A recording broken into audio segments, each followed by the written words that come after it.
is going on, fam and friends? We're here, Monday, day 959 in a row of the Renaissance Man Show, and we're going to get into it like we do every day. Subscribe, ding that bell, see you in a minute. I'm going to find a way. Some night when the world stops hating, we're going to find a way. And I'll keep waiting until we find that day. Yeah, I bet I'll keep saying, I'll keep playing. Whoa, until you meet us one day. Hey.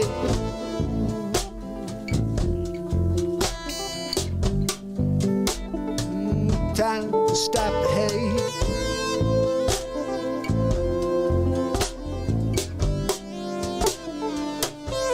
Stop the hate.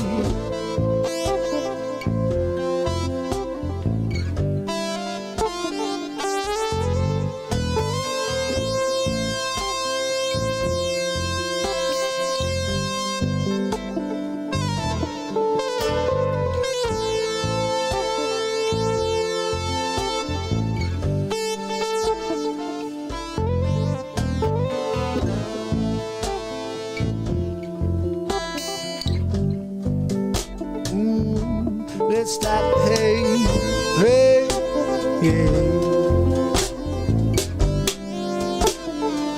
It might be late, but let's stop the hate.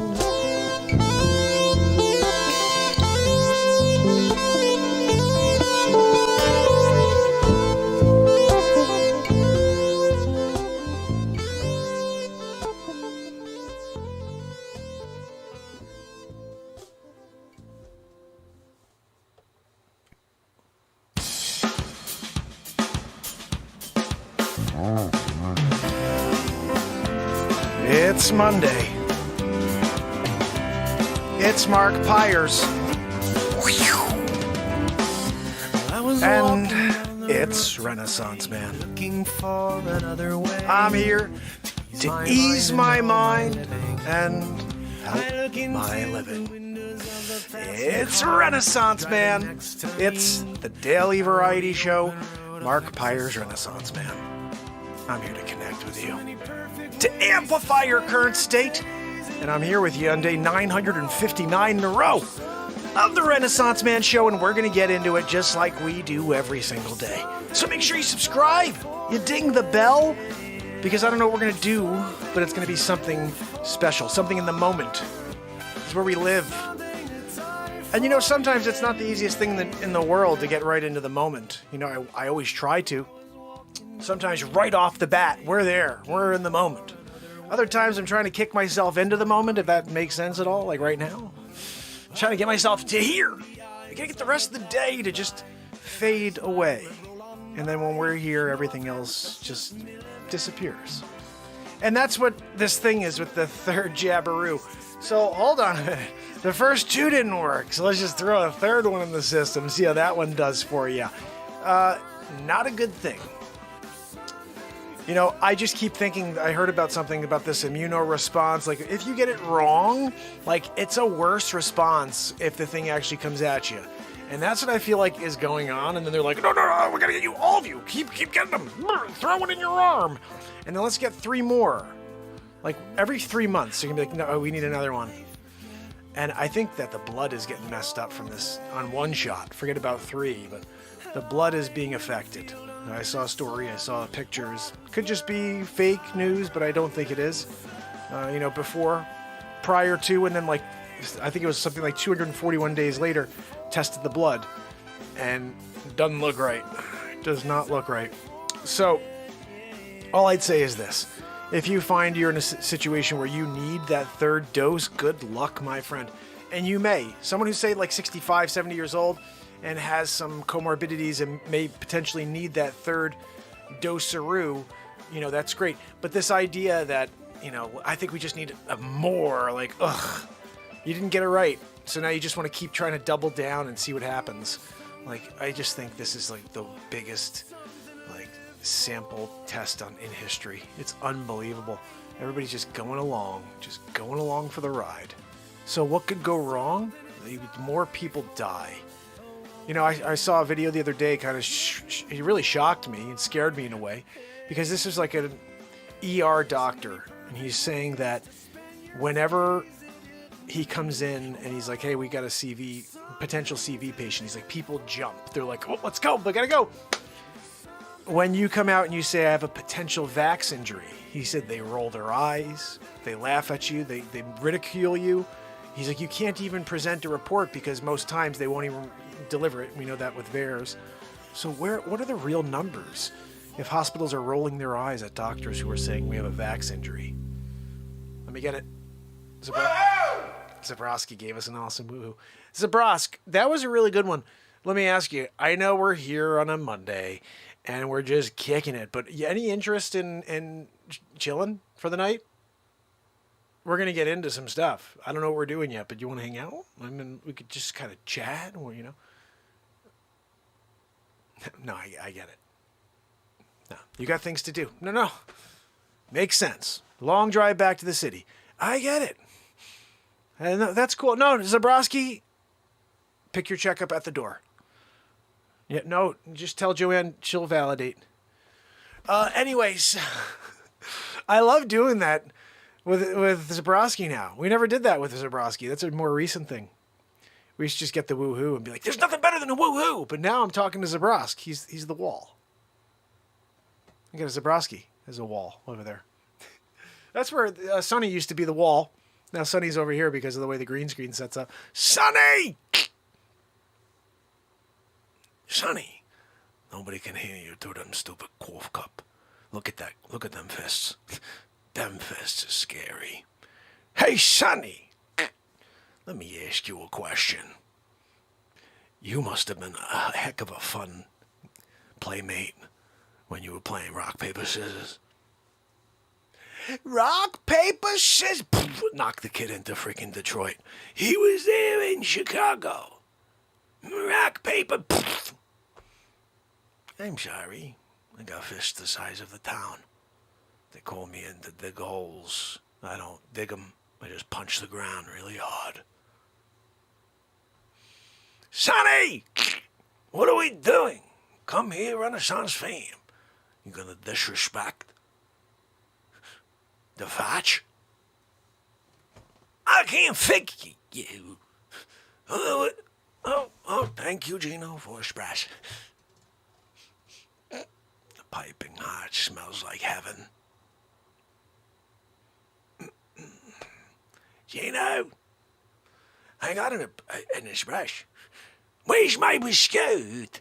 You gotta have a biscuit with an espresso. You can't have one without the other. I mean, some people will be like, I'll have one without the other. No, you can't. There's no way. Like, if you do it. You know, I want to actually I played this yesterday, but I want to play for Angel Dreams. Because Angel Dreams is here on the first night of Renaissance Band with Angel Dreams being here, which I think was 4 or 5 days ago.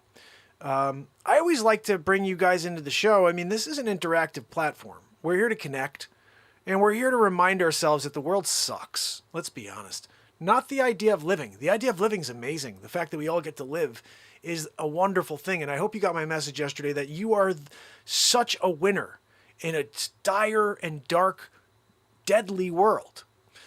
Just the fact that you made it to today, you are here with me right now, and we are living in this moment together, makes you the greatest victor. It's not an easy way. It's like, I mean, just surviving in this time is something in itself. Not even just on the surface, but social survival. Like, it's a crazy thing. The cancel culture has just taken over. This world has gotten too sensitive. I don't know if it's because the information's all there. I don't know if it's just because of all the gaslighting. I think it's just the gaslighting. You know, the virus being the media. You know, I think there's just so much to uncover here, but it all just, it's like the more layers you peel back, it's so clear that this is just an engineered force against humanity. And I can't understand how a lot of people are just like, oh no, the government wouldn't want to do that to us. Oh, why would they want to get rid of that many people? Like, why would they get rid of the baseball players, and why would they get rid of the soccer players? Why would they get rid of the soldiers? Why would politicians be taking it? I'm like, look, I don't know what to tell you. I don't even know if they're really taking it. Maybe they are. Maybe the thing is fine. I'm not taking it. You know what? I'm scared of it. I'm scared of the whole freaking thing. But I'm not willing to take the risk on Bill Gates. I've seen him speak prior to all this.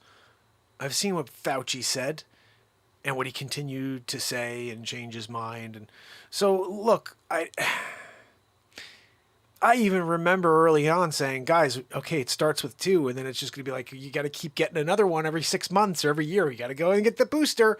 The booster already started. They're on to booster 1 now. Okay, look, I think if you really needed immunocompromised, we're going to give you a 3rd shot. A 3rd shot? You know, I had a conversation with someone who was more of like a, I wouldn't call it a debate at all, because having a conversation with somebody who's like, the whole world needs to get vaccinated, and you're like, okay, that's a weird conversation, because to me, I'm saying, and here was the two perspectives. Okay, because the people aren't getting vaccinated, this thing will never come to an end. It's your fault that this thing will never come to an end. You're going to be wearing a mask in 3 to 5 years. That was what was said to me. And I said, I just want, and it was like, I could only stand back and say one thing to that. Even if the entire planet was vaccinated right now, we would still be wearing masks because this vax didn't work right. And it's not stopping the spread. It's not stopping the virus. So what is the end game? What is the point of getting everybody vaxxerooed if it doesn't stop the spread? What is the point of a vaccine card if it doesn't matter? You could still have it. I'm like trying to understand how nobody's talking about this. You got article after article. Every time you pop on any social media platform, oh, the vax cards. Oh, we're going to have to make sure that venues are going to make sure you have to have your vax card, or you're going to have a recent test. Excuse me, it's going to be all tests. And you're not supposed to be doing that, but it's going to be all tests because the vaccine card doesn't freaking work. Why? Oh, here's my vaccine card. Okay, great. Thanks for your vaccine card. You may still have COVID. Yeah. It's spreading around the people that are vaxxerooed. So that's because the vaxxeroo is really good. You know what? I got an idea. Let's give people a 3rd shot. Let's give them a 3rd shot. And then maybe that'll stop it from spreading. The viral load was exactly the same between the vaxxerooed and the non-vaxxerooed. So at the end of the day, it is not the proper vaxxeroo. And the whole thing about the immunosuppressor, where you do something, where you take something, it's not done correctly, and then all of a sudden your body fights it, and then all of a sudden it weakens and backfires. Like all these things could be a thing. I heard something about animal reservoirs, that this virus comes from animal reservoirs, which means that means we'll never be able to create an actual vax for it. And now tell me if that's true. Somebody tell me, but I heard if it comes from animal reservoirs, it's impossible to create a human vax for it, because it's, I don't know the reason, but I heard that. Somebody tell me. Angel Dreams, thank you so much. You are amazing. If the vaxxeroo doesn't take you out first. I agree with you. Yet other may saying viruses are injected, not contracted. Stay away from the vax or you will catch Delta. See, that's kind of how I feel. Like, I don't know about if viruses are injected, I'm not sure if that's true, but I do feel like if you are vaxxed, you have a better chance of actually catching this thing, because 75% of the people in Boston or in Massachusetts were in Boston, Mass. I think it was Boston or outside of Boston. They were all fully vaxxed. I wish somebody would explain. I got to get Dr. Fleming back on. He was such a genius. And just ask him, like, don't viruses get weaker as they mutate? I always feel like that's the way it's been in history. The other day I asked that. Someone was like, I'm not sure. In the past, it's usually been that way. I'm like, that's the thing. Like, usually, like, it's always been that way. I'm pretty sure it's always just gotten weaker as it mutates because it's trying to survive, so it loses some of its punch. It may be more contagious, but it's not stronger. It's not killing more people. And the one data point I want to point out, because everything in this thing stinks. They've changed the way they collect data the entire time. But how come when the Trumper was leaving office in November or January, there were 600,000 people dead in this country, which is a tragedy. Why are there still only 600,000 people dead? We're in August. They're still using that number. Now, either that's just because they're trying to make Biden seem like he's like a god or something, even though he doesn't even know he's alive. But they're trying to make him seem like something. Or the numbers are around 600,000 still. Which means, yeah, they may be spreading, it may be spreading, but people aren't dying. Are they? I don't know. So much fake news, I just can't tell anymore. The other thing is, let's just think about something for a second. You could be planet-wide, right? Just imagine this. If 10 people died of something, but all over the world they were broadcasting it, the whole world would be freaked out. If you just make up numbers and 10 people died, but you just put the same footage everywhere, you could freak everybody out and get them to do this. Go and get a vaxaroo, and the numbers could be something, they could not be something. But when I see 6% on CDC's website, I believe it said that 6% of the cases were actually fully from CV. So that means that out of 600,000, 36,000 people died from CV. 36,000. Now that goes right in line with, like influenza A and B. And, you start thinking to yourself, like, nope, they haven't been able to, I think nobody's seen the genome, like the full genome of this thing. I don't know why. Why is it so hard to, like, pull this thing from a cell and look at it? Jesse Lee, how are you, my friend? There's a lot of weird stuff with the injection sites. A lot of weird stuff I've been seeing. Magnets are pulling on skin. There's something coming out over there, And again, this blood thing I saw the other day, that freaked me out. I'm looking at this like healthy blood cells. You see these nice circles with the little, the blood, I don't know what's inside, hemoglobin, I don't know what it is. But you see all these beautiful looking cells, blood cells, white blood cells. And then the next image, they're like all globbed up and sticking together. There's some weird like sticks in there, and they're like, we don't even know what that is. It's like unbelievable. Texas lady in the house, CRM in the house. So good to see you guys. So anyway, that's my intro rant for the day, guys. You can go and get the third Jabberoo, but at the end of the day, if they didn't get it right on the first two, what the hell are you doing taking number 3? And on top of that, I think Other May's right. Like, this could be a thing that you're good unless you go and get that thing, and then you're kind of screwed if you get the delt. If that delt comes at you and you have suppressed your immune system with this thing, I think that's when you're really in trouble. But I don't know. Like I said, I don't want to take any chances. I'm getting a antibody test. What the hell not? Why not? I've been around a lot of people the last year and a half. And I've had a couple of light colds. I don't talk about it. There's a show about a month and a half ago, 2 shows. I had a hard time breathing. I was like having a hard time breathing for like 2 days. And not that I was like nervous where I was like, oh my goodness, but I would be like, I'd try to take deep breaths and be like, man, it was kind of hard to get them in, right?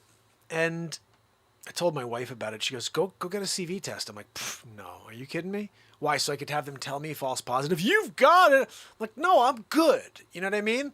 Like, I don't want to go down the road of fear taking me out of my life.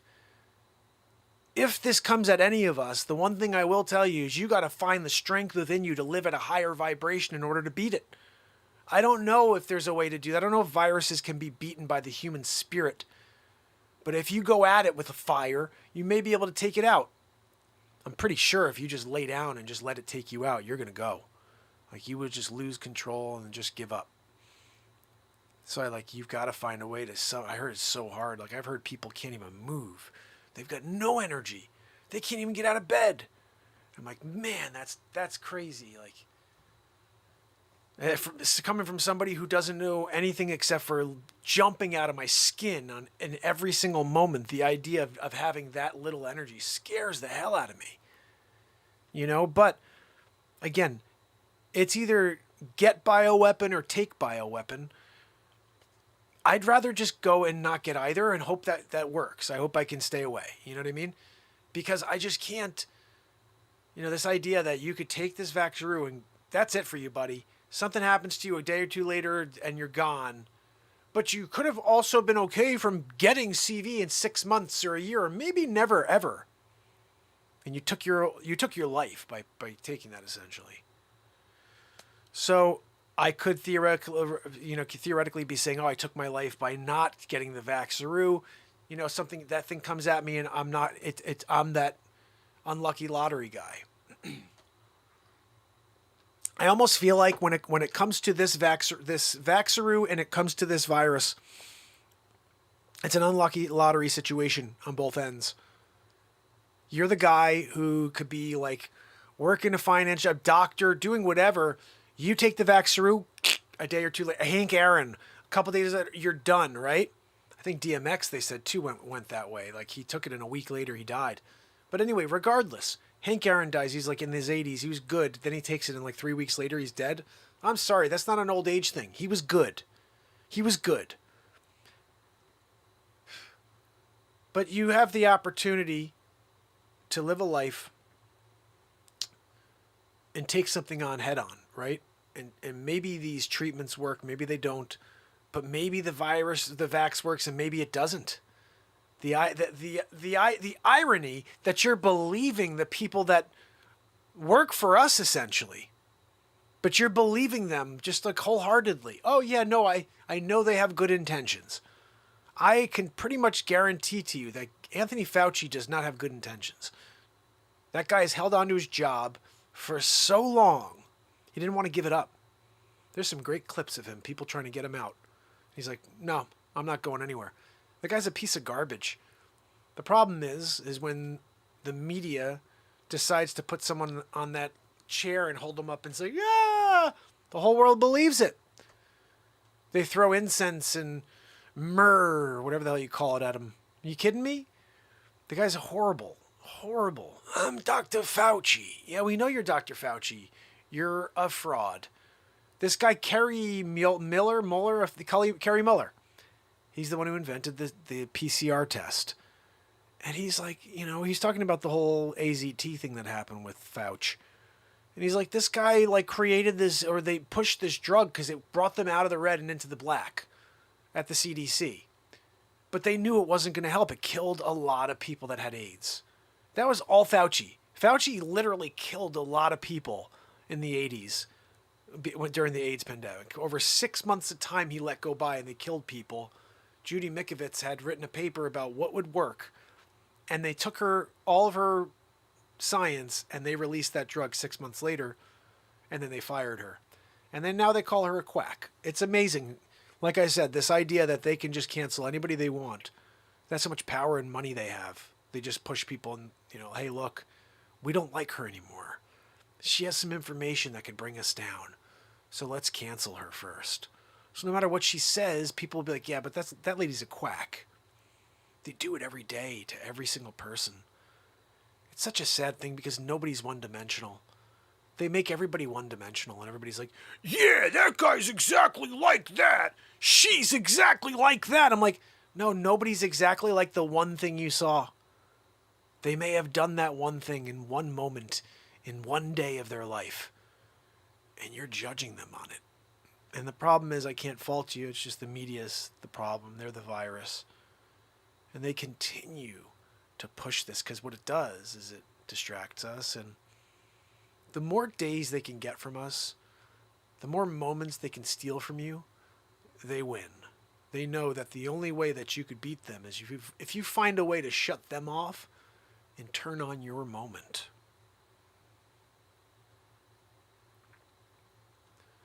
I think they fear the idea of true freedom, the freedom of the mind. They fear when you don't need them to feed you. That's what they fear. Texas lady, thank you so much. But you know, I think that's where we are. That's where we are right now. It's 2021. The world is absolutely falling apart. I mean, Afghanistan just was taken over again. Like, whoa. What was the point of the war? If you let 20 years go by, however many citizens or soldiers that lost their lives here from England, from all over the world, from Australia, that were fighting this war. And it just reminds me of what they said at the very beginning. You know, look, Russia got destroyed in Afghanistan. Don't go, don't go. We got it. We're the United States of America. Reminds me a lot of like what Back to the Future, Mark. When I'm doing Back to the Future, Mark, and I'm like, guys, I told you the future. And you're like, I could still change the future. You can't. It happened. You know, but like people, I think we're so, in general, we are so ignorant. Like, you know, we just think things and we're so bullheaded. Like, I got to be honest. I'm seeing some crazy stuff that just changes the way I'm thinking about everything. And this guy showed a video the other day. I got to send it to Wages. I don't even understand this, guys. He showed me a video of the sun, and the sun is just doing a 360. And it's going down and up, but it's doing like this. It's really weird. And he's like, this is 6 days. It's the highest point, like in North, I don't know where he went. Alaska, somewhere, like, but like North Pole. And then they went to the highest point, so you could see if there's any sort of if it's a globe or whatever. But this guy filmed it, put a camera up, and it does a 360 for 5 days, I think it was, in a row. And the whole time you're watching it, it's like the sun gets from big to small, but as it gets small, it goes down towards the surface of the earth, and then it goes back up. It's like this weird. It's like this. It's almost like a vibrational, like it's say music. When you see music going up and down, it looks like that. And he's like, look, see, it's a flat earth. And I was like, man, that's really weird. Like, I don't know what to say. Is it made up? I don't know, but that is really weird. Like, I almost wonder if I could somehow send this to me so we could look at it together. Let me see. I think I sent it to one of my TikTok accounts. And if I did, then we can look at it together. Let's see. Did I send it? I thought I sent it to myself. All right, maybe not. Unless I sent it to a different account. Let's see what I did over there. Oh, yeah, here we go. I shared a video. Okay, I found it. All right, can I send this to myself? No. All right. Let me see how I do this. Oh, I can email it. All right, I'm emailing this to me so we can look at this together. Okay, guys, you're going to think this is just insane like I did too.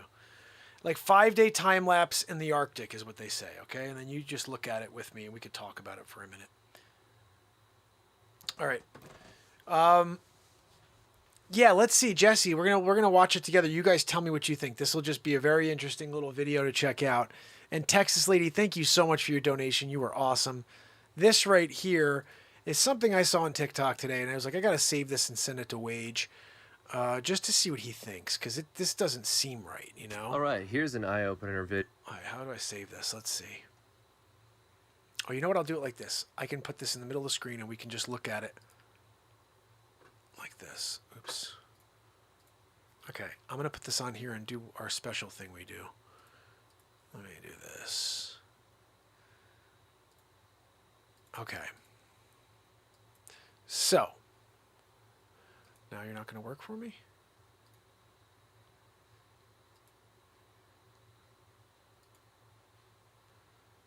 Where did it go is the question.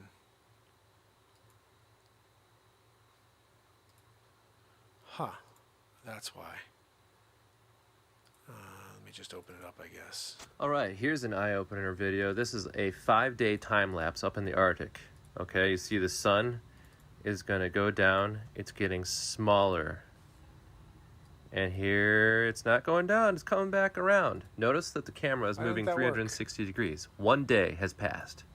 Okay, it's going to the second day. You can see the sun is moving down again and getting smaller, but coming back around again. Notice that the camera rotating 360 degrees. Second day. We're on to our third day. How do I shut this off? So if you look at this, this proves that it's flat Earth. The sun's getting smaller again, coming back around. This is near the Arctic.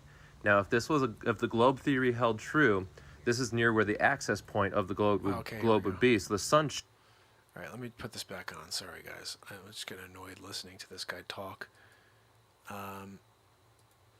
So the video is compelling. I don't need to hear him speak as much, but let's Let me see. How do I save this? All right, here's an Oh, eye-opener all video. right, here's an eye-opener. Is it? Is it an eye-open video? All right, this is called video. Let's just save it as video. It's going to go on the desktop. Let's call it flat. I just did Hollow Earth, so whatever. But this right here, guys, tell me what you think of this. And tell me if this is just some sort of trick photography or if this seems like it could be real. Let's see. Does this work if I don't know. We'll find out right now, I guess.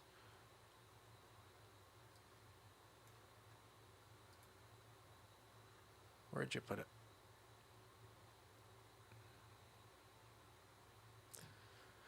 All right.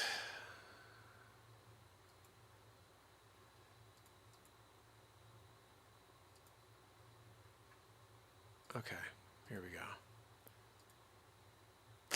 Is that not going to work? I guess it's not going to work. How do I play something here? How do I play some? Oh, here we go. That's why I had to play it on a clip. Okay, sorry about that. Here we go. It's been a little bit since I played you just a random clip from my desktop. This is what I used to do with everything. All the Trumper stuff I'd drop on my desktop, and then I do this. All right, here's an eye-opener video. This is a 5-day time lapse up in the Arctic. Tell me what you think. Okay, you of see this. the sun is going to go down. It's getting smaller. And here it's not going down, it's coming back around. Notice that the camera is What is moving that 360 degrees. 1 day has passed. Okay, it's going to the second day. You can see the sun is moving down again and getting smaller, but coming back around again. Notice that the camera rotating 360 degrees. Second day. We're on to our third day. So if you look at this, this proves that it's a flat Earth. The sun's getting smaller again, coming back around. This is near the Arctic. Now, if this was if the globe theory held true, this is near where the access point of the globe would be. So the sun you shouldn't have to rotate the camera at all, really. You can see the sun getting bigger and bigger and bigger. It's a local sun, about 3,000 miles away. Once again, the Arctic is near the access point on the globe. Therefore, you shouldn't have to spin the camera 360 degrees per day. But here, this proves it. It does. Not only take note of the fact that the size of the sun gets bigger as it's coming towards noon, and then look, it's going to get smaller. Guys, wake up and share. Jeez. Like, what do you think of that, guys? All right. What do you guys think? Like, is that real? Like, I don't know what to make of that, you know?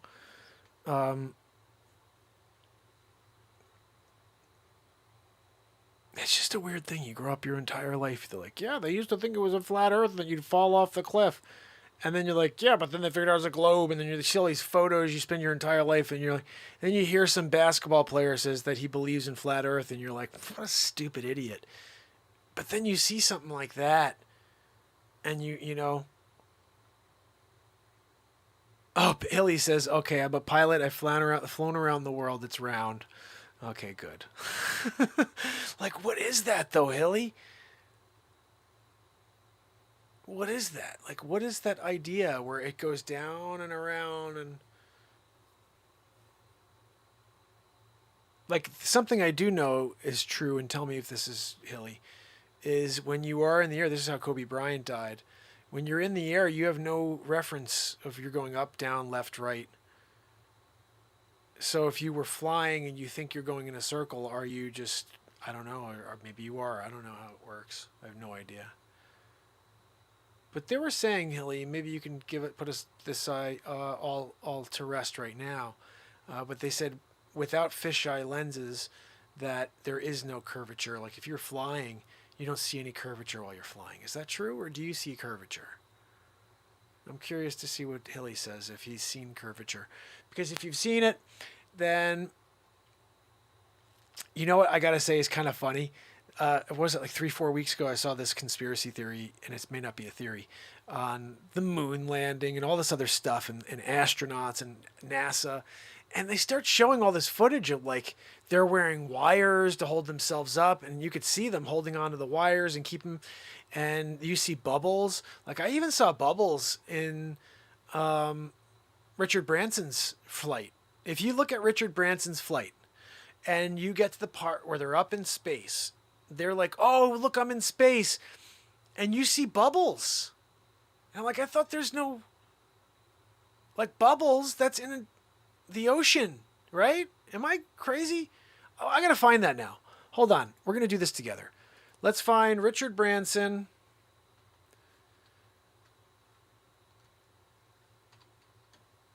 Branson. Spaceflight. Here we go. I want to see this with you right now. Okay. Can we watch this, please? With this chooch here. No, he's actually a really cool dude. This guy's one of the coolest guys around. But doesn't mean there's nothing sketchy. And there couldn't be something sketchy going on here. Check this out. Let's just see. Let's just see. Maybe I'm crazy. Maybe I didn't see what I thought I saw. But I wrote the song. I wrote that song back in time the night he did this. Don't book a cheap hotel. I think it was him or Bezos. One of them went up and I wrote the song back in time. You don't have to be a billionaire to go. Okay, look, ready? Let's see. I'm going fast. I'm fast forwarding it. All right, I guess I don't want to get in trouble for any of this. But where were they? Okay, when they're in... This is where I saw it. Right here. Okay, ready? Beautiful Earth. Look! Look! Aren't those all bubbles? Air bubbles? Hold on. Hold on, there were other air bubbles in that. That wasn't the one. Okay, I think it's this right here. Okay, somebody tell me they're not seeing air To bubbles. all you kids down there, I was once a child with a dream, looking up to the stars. Now, I'm an adult in a spaceship with lots of other wonderful adults looking down to our beautiful, beautiful Earth. Look at that. To the next generation of dreamers. Guys, look. Oh, no, there's stuff falling off of the ship, but hold on. What you can do. There's more. You'll see it.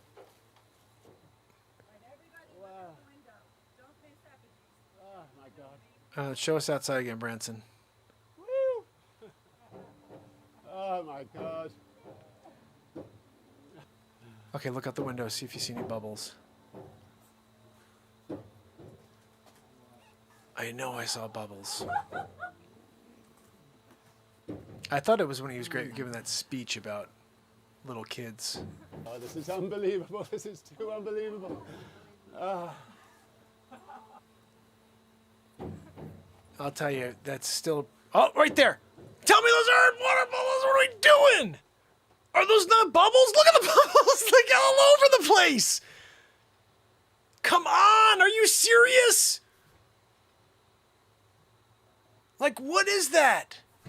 Look, he's like, I'm going to open up the door. He's trying to open up the window. Did you see that? Unbelievable. Look at all those bubbles! That's just a spotlight at the top of the ocean from above, from the... Look, there's a bubble right there. Oh my goodness. Am I crazy? Am I seeing... Please return to your seats and strap in. Trojan re-entry. Am I... Oh my goodness. Get back up.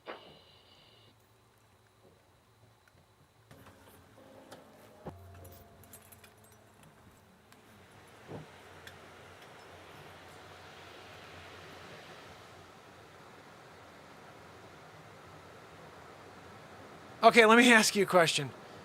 Was that just, they had something else up right by space? The camera's there ready to just film right next to the ship coming back into lower orbit?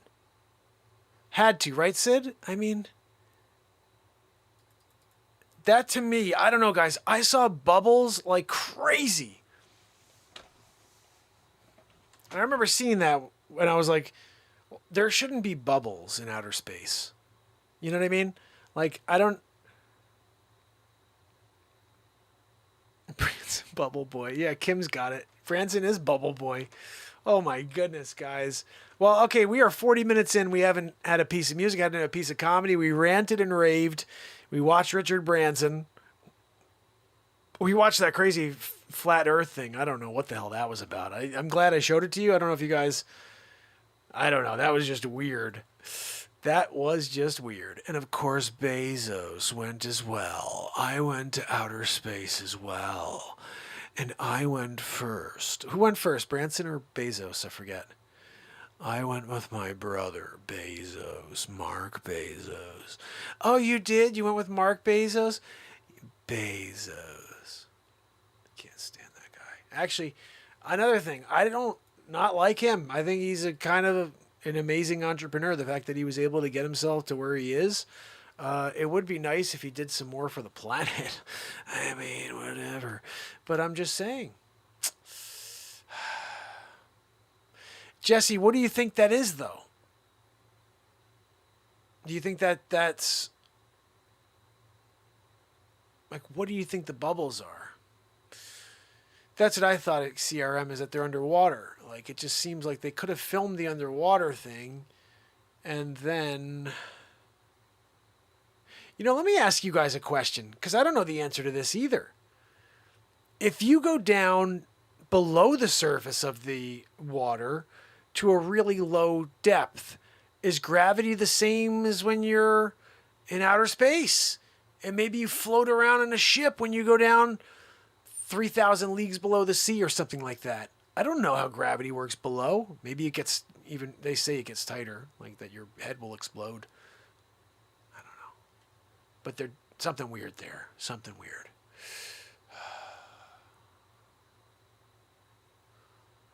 One thing is undeniable. The moon is turning like a clock in our sky. It rises like this and it sets like that. So does that mean that's doing this? It's going up. Planets rotate around sun 1 year. Solar system rotates around galaxy 26,000 years. Galaxy rotates around universe 26 million years. What? That's what she said. Angel dreams hit you with a that's what she said. And when you got a that's what she said, you got to just, say thank you, Michael. That's an Office Space thing. So, guys, when you get down to it, you need to hear something. Let's see what it is. Oh, I was planning on playing this for you guys because we needed to explain to you that you don't need your Vaxaroo. No. Because if you get your Vaxaroo, there could be some side effects. But there's something else that you already have. Most likely, Rebecca Morrison was my culprit. But check this out. This is an Angel Dreams special.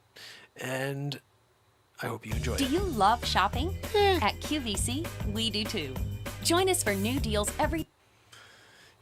Angel's got it right. Circle, circle, dot, dot. Angel's got the cootie shot. Look, if you got a cootie shot, then you're good to go. Like, seriously? Nobody realizes this. When I got the CDC notification, they're like, you need your Vaxaroo. I said, excuse me, circle, circle, dot, dot. I already got my freaking cootie shot. I don't need your Vaxaroo because my cootie shot, it's a double-decker. It handles cooties, and it also handles Civid-9. Look, you didn't realize it. Like, everybody's out there trying to, where do we find, something we have in our arsenal already? We're looking at, dextromethorelin, and we're looking at hydroxyloxin, and we're looking at the other things that have to do with horses, And then all of a sudden... Nobody thought about the cootie shot. If you had your cootie shot, then you're good to go already. I don't need a Vaxaroo, Fauci. Look, you're going to need your Vaxaroo. Dr. Fauci, I'm sorry. I actually don't need my Vaxaroo. Oh, why not? Everybody needs a Vaxaroo. You failed to let everybody know, disclosure, unless you've had your cootie shot. I mean, where are we? We're in the year 2021, and you're not reminding people, the ones that got their cootie shot in school. You're good to go. You're like, oh, a cootie shot? Put that out on the line. Joanne, do me a favor. Put out a memo. Cootie shot. The new CUREEE. We have to do that because they have bots. But... Joanne, make sure you put that out ASAP. Yeah, ASAP Lunchables. And also, if you can, tweet it out to my... I think I've got 247 followers on Twitter. Tweet it out to my 247 followers on Twitter. Yeah. Don't put any hashtags, though. None. That's a trick. That's you make sure nobody sees it at all. But look... Because Joanne, if we put it out there, that they're just going to rip it down anyway. So don't put the hashtags. Don't put things like hashtag Fauci the fraud. Joanne, you got your cootie shot, right? Yeah, exactly. I mean, that's what I'm saying. Angel Dreams had her cootie shot. I've had mine.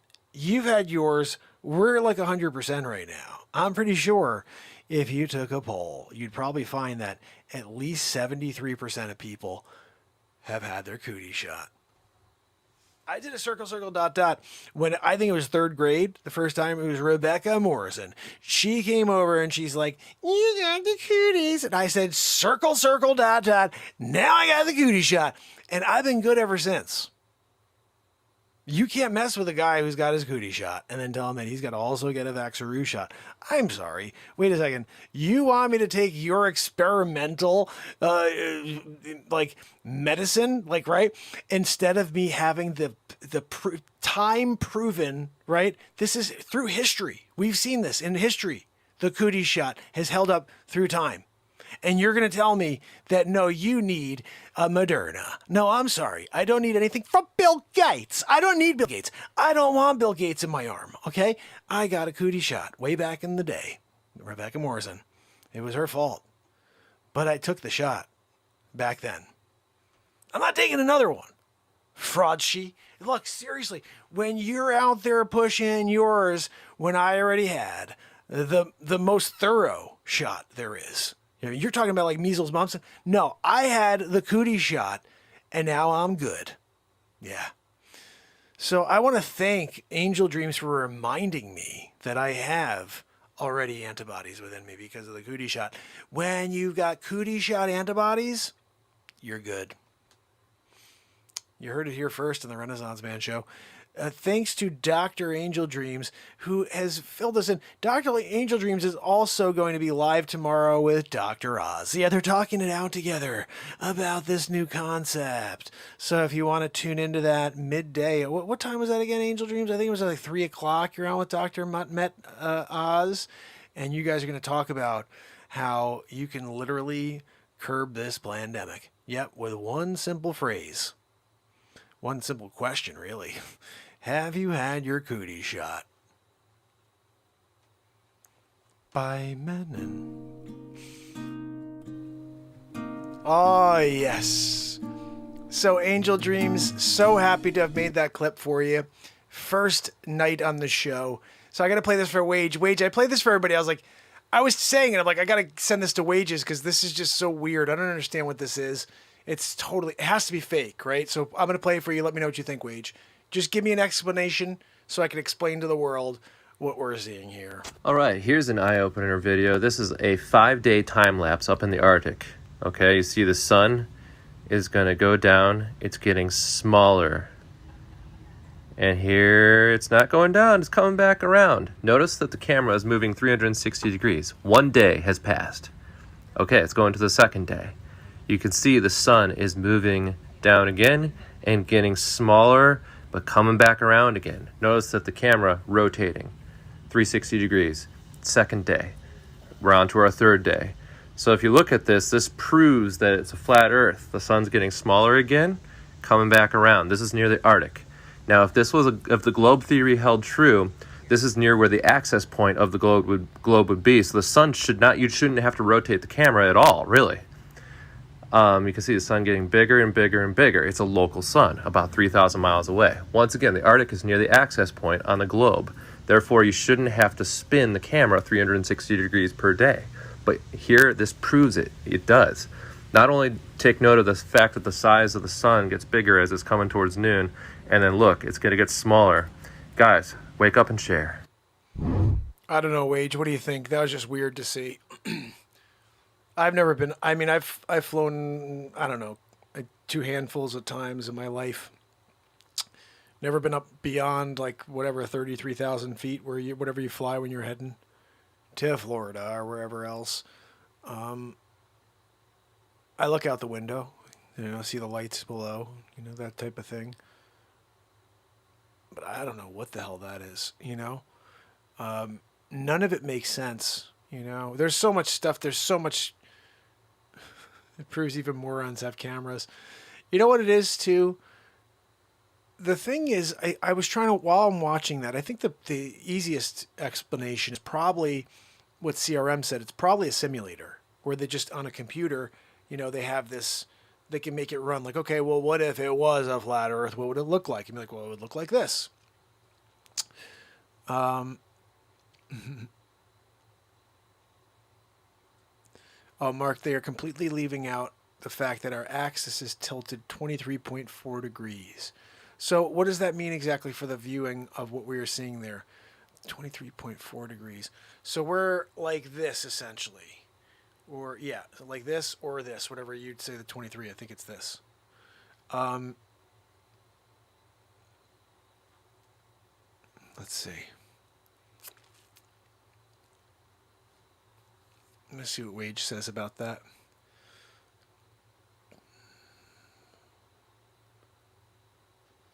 Oh, hold on a second. Texas lady said, my husband's son got it and now sick with the stuff. Oh no. Local news reporting that one sick doesn't have the cootie shot. They should have the cootie shot. Listen, you guys have to understand that right now, the cootie shot is the only thing that can save us.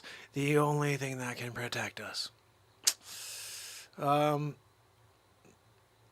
So let's see. I'm scrolling down right now. Let's see. That's why we have seasons. I do think, like, if you were going to manufacture something like this, like, the crazy thing is this, like the creator would lie to its subjects, for like time, and like you always think that it's something different than it really is. Like, I don't know, it's just that's like the ultimate conspiracy, you know what I mean? That would be just like, mind-blowing. Yeah, Wade, you want to call in? I don't know, I haven't had my phone set up for like that for a while, but I think I can do if you want to give a ring. We're going to get into a piece of music here in a minute. I want to play you guys the song You Can't Get Away From You. And these songs, man, I'm telling you, this one's got a horn hook to it. And I've really been digging on it. The crazy thing is, somebody said that when you have a society that's just open to all communication, and now you have people who are not experts, not specialists, have no education when it comes to a specific subject, and they're pretending to be an expert or pretending to have information on a specific subject. It's a weird time. It's a weird time where, people are following, specific individuals who don't have any credentials. And they're like, oh my goodness. Like, I would sit here and say, clearly, almost every person out there who's got an opinion right now doesn't have credentials. They're just speaking about how they feel. It only comes down to a handful of them when you see like a doctor who went to Harvard, Columbia, and they've been published 57 times, and they're like, and I'm standing up and I'm saying something about this. Like, that's the guy you want to listen to. It's the guy you want to listen to. You don't want to listen to the guy who's like, hey, this is how I feel. And look, I'm that guy in a way, except I'm not trying to tell you specific things politically and how the direction of the country. I'm only speaking to you about things I am an expert on, which is coming together, treating each other properly, sending love to each other, and creating in this moment. Those are the things that I do best. But I'm not going to try to pretend to step outside of my box. And in fact, a lot of the stuff this is all stepping outside of my box. That's why I'll only play it and ask you guys, what are we looking at here? Or like, Wage, what the freak are we looking at here? You know what I mean? Because I don't get it. I'm looking at it. Now, I understand the idea of this is the way I visualized the Earth. The Earth is, yes, it's on an axis. And then the sun's going there's the sun and we're going around the sun. And that's just the way I always visualized it. It's like we're moving around the sun, and if it's on a tilt, but then I saw a stupid video like that. Now, I've seen so many other things, people trying to disprove the globe, and there's one guy who's like, well, he set the cameras up perfectly. He's like, well, if this is a flat Earth, then this will set up like this, but like he proved himself wrong, like that it's a globe. And then, like, I don't know, it was a weird clip because the guy was like, look, we're going to prove it right now. And then at the end he was like, that didn't go as planned. It's like, oh, man. Goodness. What's crazy to me is that we're all sitting here in a world where we're debating in 2021 whether or not the globe is a globe, or we're living on a flat earth, or potentially we have a hollow earth. Have you guys heard my song Hollow Earth? What? It's crazy stuff. You know what? We'll get to that one. But I'm going to pop this on. Maybe Wage will call in at some point to give us a full understanding, or just break down that detail for me. But guys, this song right here, you can't get away from you. So why don't you share this with your world and see if we can make a difference?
Driving like you're flying through. Getting the energy though, so you take it on, you throw it into the next gear. You're moving and quicker now.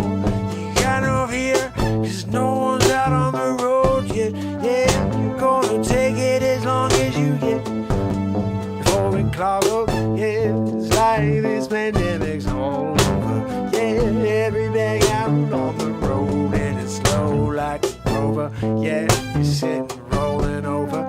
Yeah, you got it, you're just waiting for people to clear the road. Gotta get back to the floor, I gotta go in. Drive it till I get to the sun.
me just write another song. Yeah, and you threw a pick. It was a double-decker situation. You threw the pick as well. So, yeah, and that makes sense to me. That makes sense to me. I'm just looking at the oblate sphere. The centrifugal force of the rotation creates a squished sphere. And I know that even because Wage was explaining to me how we're going to have, there's going to be like the water tide is higher because of at certain parts of the planet. Like I've heard of all this. That's why when I saw that video, I was like, this is stupid. Like, what is this? So, I don't know. Let's see if Wage calls and gives me a little bit of detail on that. Guys, what did you think of that song? I got 10 more I want to play for you before this night's over. We're only doing 2 hours, so we'll chat with Wage for a couple minutes, and then we'll put on a couple more songs. I really want to get through a couple of these jamaroos.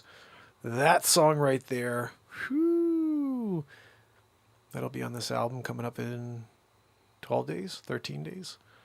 I keep saying 13 because that's my favorite number. Here's my brother Wages. All right, let's see if we can get him on. Wage. Hey, what's up, brother? My brother. How you doing, pal? I'm doing good, man. You doing all right? Yeah, man. What's going on with you? Well, just hanging in there, trying to do what I got to do. Stay sane. I love it. I love it. I got your message the other day. Sorry I didn't get back to you, but yeah, this is quite an interesting show we're watching. This the planet we're living on. Well, we definitely me and you've actually talked about that specific subject. Yeah, I know. But I'm not going to go into that. I was going to say one of these days we're going to talk. Wage and I are going to go off the deep end, and we're going to talk about some crazy conspiracies that we had. Sweeping. Yeah. But this though was just kind of. I was just curious. It looked like such a stupid, crazy video. I saved it right away. I was like, I got to send this to Wage. And then we started talking about it earlier, and I'm like, guys, you got to see this. I'm going to send it to Wage. And then you popped on, so I was glad to show it to you. But what was that stupid video? Is it a simulator, you think, that CRM was saying? Well, I can explain it. I'll just keep it as basic as I possibly can. And obviously, it's not going to be able to answer everybody's question to the detail that they probably want it. I can do that, but it takes so long. It really does.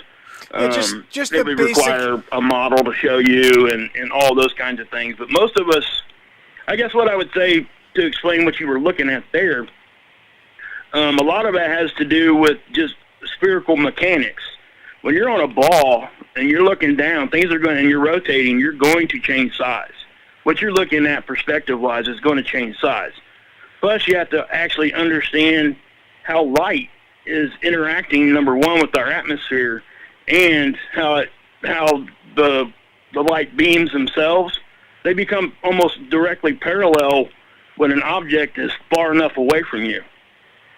And that's why they do what they do. And, there's so many conditions that obviously he could not even know the conditions of the atmosphere. Those conditions drastically affect how you see things. Now, the way that I imagine a globe should work, or the way that I imagine that the sun should move, shouldn't it, as it goes towards the Earth, it would disappear for 12 hours, and then it would pop over again on the other side? Isn't that the way it should work? Okay, well, I can explain that really, really quick. The tilt I was talking to you about, I typed in the chat, it's 23.4 degrees is what it is right now. Now, there is a slight movement on a thousands of year cycle. Okay, but it bounces around between 2 to 3 degrees, up and down, and it's almost not noticeable. But there's a reason why that right there, that tilt, is the exact reason we even see seasons at all. Without that tilt, we wouldn't survive. It just wouldn't happen. So that tilt essentially gives us what I'm saying is, and the best way to explain it would be when you look up at, like, say, our moon. Our moon is rotating at the exact same speed that it's orbiting our planet. That's why we only see one side of it. Okay, so it's going around our planet, the Earth, at the same speed that it's rotating. So at all points on the Earth, it looks the same? No, at all points, the moon looks the same from us, from our point of view. And that's a great point right there, what I just said. It's about perspective. It has not. It's about what you're relative to. Okay, you can't look at like why I'm explaining the moon thing there is because we don't get to see the dark side of the moon, and I just told you why. Because it's rotating at the same speed that it's orbiting our planet. So it's as if you were to stand up and there was a ball in the middle of your room, and say you had your left arm facing that ball. Well, let's say your face was facing that ball. If you started going in a circle and you didn't turn your body to keep facing that ball, eventually you wouldn't see it, right? If you stayed the same angle, if you just kept looking forward and still went in a circle around that ball, eventually you wouldn't be able to see the ball, but you would still be circling the ball. Okay, does that make sense? Yeah, but so the... Okay. So the moon is actually rotating, doing the exact opposite of what I said. It's rotating around the Earth, and it's doing it at the same speed that it walks around that ball. So it always keeps its face towards it. So if you say the same ball's in the middle of the room, and you go to circle it, and you have to keep continuously turning your body to keep your face looking at that ball. The moon does that at the exact rate that it orbits us and rotates. It's a very, very oddity in the solar system, in the universe. I mean, there's other things out there that happen like that too. There is a phenomenon called tidal lock. We're not going to get into all that, but that is. So essentially, what you're saying to me is they just said tidal lock in the chat there. So yeah, I mean, I'm not going to go too much into that. That's a whole other subject. But the reason why I tell you that about the moon is because the Earth does not do that. Our axis is tilted at 23 degrees, 23.4 degrees. As we orbit the sun, we do not turn, our axis does not turn towards the sun. It stays the same point, okay? So when we're going around the sun, we're still rotating, right? We're rotating around our own axis. Oh, that axis point does not pivot towards the sun. I see what you're saying. So we're on that angle, and that's that right us there that's is why spinning. we have seasons. That's why you see what we call 24-hour daylight and 24-hour darkness. They actually call it the land of the midnight sun. And it only happens at you have to get up to higher latitudes, which means higher to the north or south pole to experience that. And how many of those daylight hours, that's what I'm trying to say, because there are some people out there that say that we've tilted already down to 90 degrees. And the reason they say that is because they say they're seeing something funky with the moon. But the thing of it is, whatever they're seeing with the moon, I'm not here to argue that. But what I will say is that it is literally impossible for us to have taken our axis and tilted it to 90 degrees. And the reason I say that is because the amount of daylight everybody experiences on the planet. I'm not talking about a 24-hour time period. I'm talking about how many of those 24 hours are actually daylight and dark. Okay? That's why we have time zones and all those kinds of things, right? So your if point you're is at 90 degrees, then the time zones would be like north and south. Yeah. So if you're at 90 degrees and our axis does not keep turning towards the moon, you will literally get 3 to 4 months when it's winter and summer, depending on what side of the planet you're on, that the sun never comes up and never goes down for 4 months at a time. You know, you just answered the whole thing. Because I remember back, and this is such a silly way to tie this together, but it ties it together for me. Al Pacino, he played in a movie called Insomnia. And he's a cop, and he's like trying to solve some murder up in like, I don't know, it was Alaska or something like that. And it was 6 months of daylight. Like the whole thing's you could never get any sleep because it was always daylight.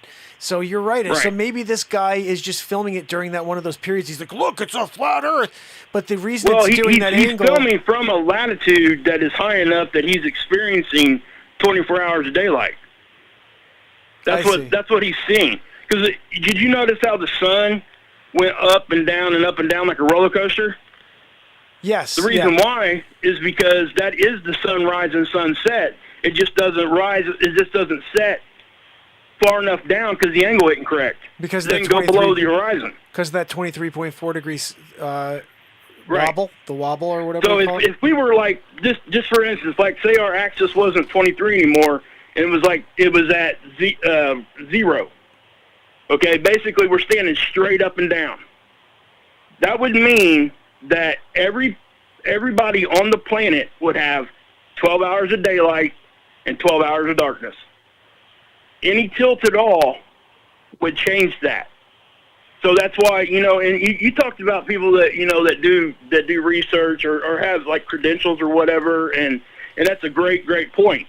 And the difference is what you're going to find is the ones that don't have anything to really, I call it, and a lot of people call it this too, and I'm not taking a shot at anybody, but it's intellectual dishonesty is what it is. You can show them beyond a shadow of a doubt with peer-reviewed data from respected papers, and the peer-reviewed stuff I'm talking about is somebody comes out with a theory or a study, and it gets passed around through the whole science community. Everybody scrutinizes it, and then they come up with what they think is the answer. Okay, so when they start bringing these studies and stuff out, that's what they're talking about. And there was a study done not too long ago. Well, it's been probably 10 or 15 years, I believe. But it basically tells you there is no way that life could be here if we were tilted more than 80 degrees. It's impossible, because what would happen is one side of the planet would be so freaking cold because it would never see no daylight. The other side would be roasting because it's always looking at the sun, okay, for 3 to 4 months out of the year.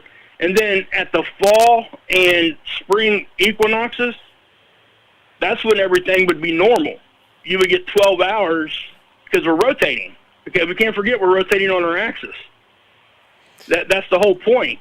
The rotation means absolutely nothing if that rotation doesn't take your perspective and move you below the horizon.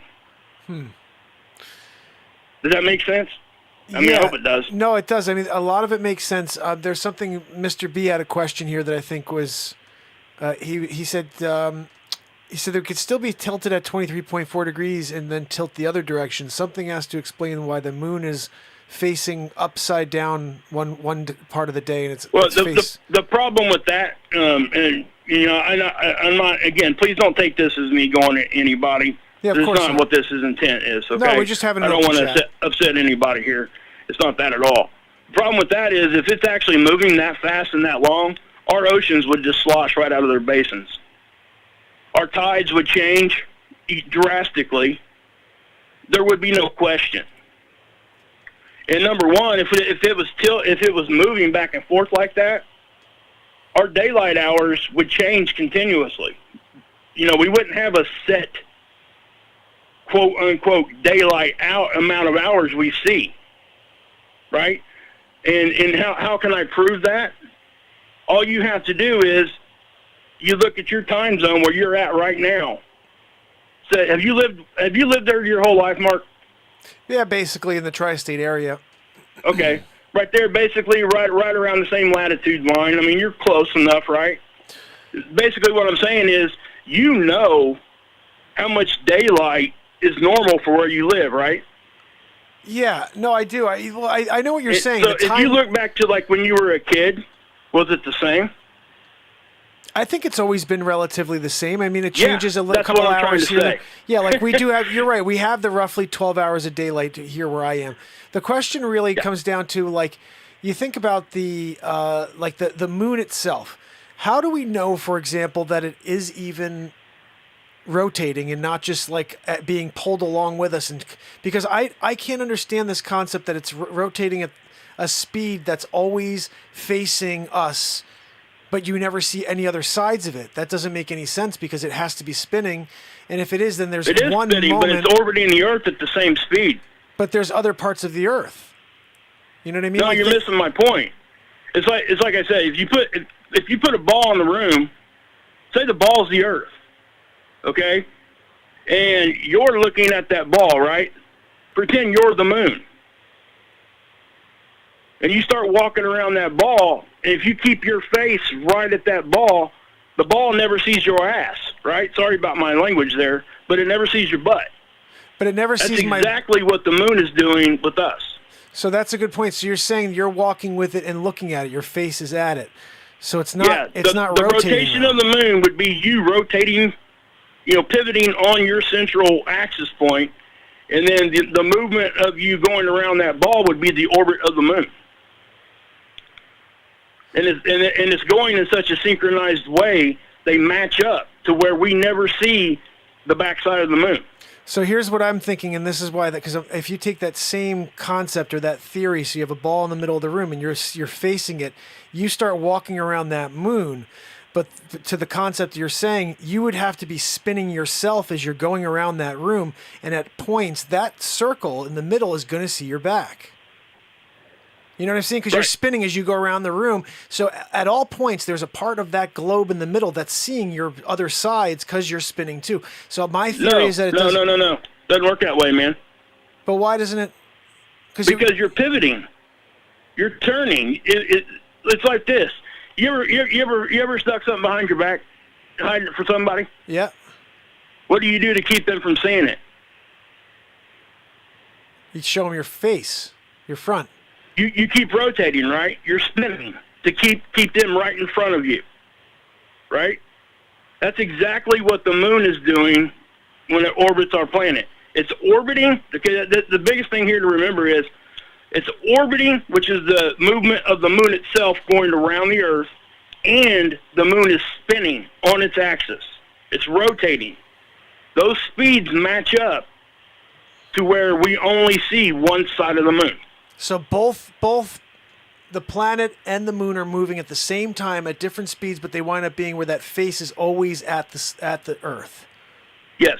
Wow, that is pretty freaking amazing mathematically. It is.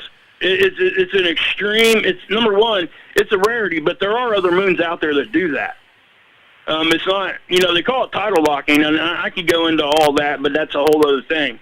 And when somebody says and again, please don't take this as me going at anybody.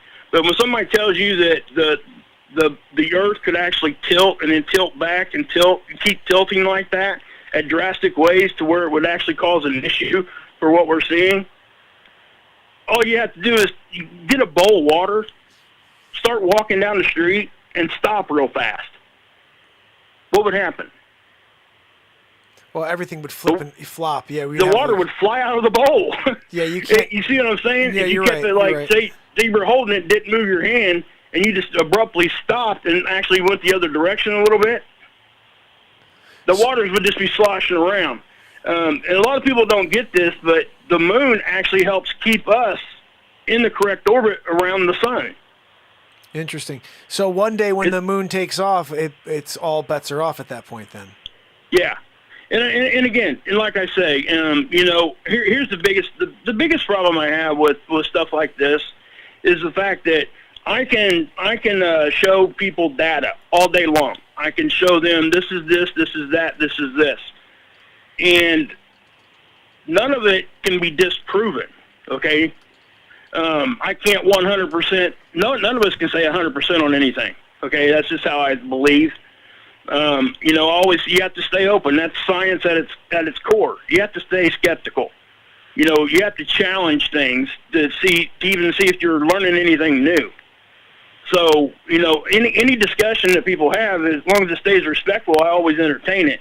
But as far as like a flat Earth model and stuff like that, nobody can bring you a flat Earth model that works. It doesn't work. It can't predict things like our globe model can. It can't do any of that. And the problem with that is that's when the intellectual dishonesty comes in, because they think they're seeing something, and initially, yes, it may look all funky, like when you seen that video, right? You're like, oh my God, how can that happen? Yeah, but what you said makes sense. Businesses and hotels that run their complete hotels and businesses off the fact that they have 24 hours of daylight. No, that makes perfect sense. That movie, like if anybody's curious, that movie Insomnia with Al Pacino, it wasn't a great movie. It wasn't Al Pacino's best movie, but it was still good. And he's like, he can't fall asleep. But that's the thing. It was 6 months of light, and that was the whole concept of the movies. He never could sleep through it. So that totally makes a lot of sense. I'm glad Yeah. you explained it, because actually, this is true. If you have a wobble, every time it flips, the whole planet would you'd have such an issue. The water would, I don't even know what would happen to Right. water. You'd have some tsunamis every day. Yeah. So that makes sense. So you're saying it's on the 23.4 degrees, and that stays there. It's on that one Right. axis. And there's a lot of other, because, there's a lot of terms that get thrown out there that people don't even know the definitions of, and they start using them as proofs. Because there's what they call Earth wobble. That's actually in a specific thing too. That's actually that wobble that we see. That's why eventually our North Star will have to change. Oh, really? Okay, because you have to separate out geographic north, which is like the candy cane pole we all see, right? North Pole. You have to separate that out from like magnetic north. They're not the same. That's right. You told me that it's off like hundreds of miles. Yeah, now. I mean that's a whole again, and the thing. I think I seen a comment in here. I wanted to say something real quick about. Said Brian Smith says, if Earth is round, why don't jets fly up to the stratosphere and wait for the Earth to turn, then fly back down? Because it's about what you're relative of. Okay? At that point, we're all, the atmosphere and everything, we're affected by gravity, even when you're not on the Earth. So the weight, you can't go up there and wait. You're going to have to go a direction, or you're going to have to hover. And even hovering, you're still going to have to. You're going to figure out that you're going to have to propel yourself. And I hate to go to this specific thing, because I know that people really get kind of, oh God, I don't even want a laser gyroscope. Okay, one of the most famous flat earthers of all around today. A laser gyroscope can measure how much the Earth turns. Okay, in time. Like by degrees. We rotate at 15 degrees an hour. They did a documentary on that. The community actually bought him a laser gyroscope. It's like $15,000 for this piece of equipment. That's how accurate it is. They did it live, or did it for this documentary, sat it down, and what did it show? 15 degrees of rotation. That's right. I saw that video, and the guy looked like a fool at the end.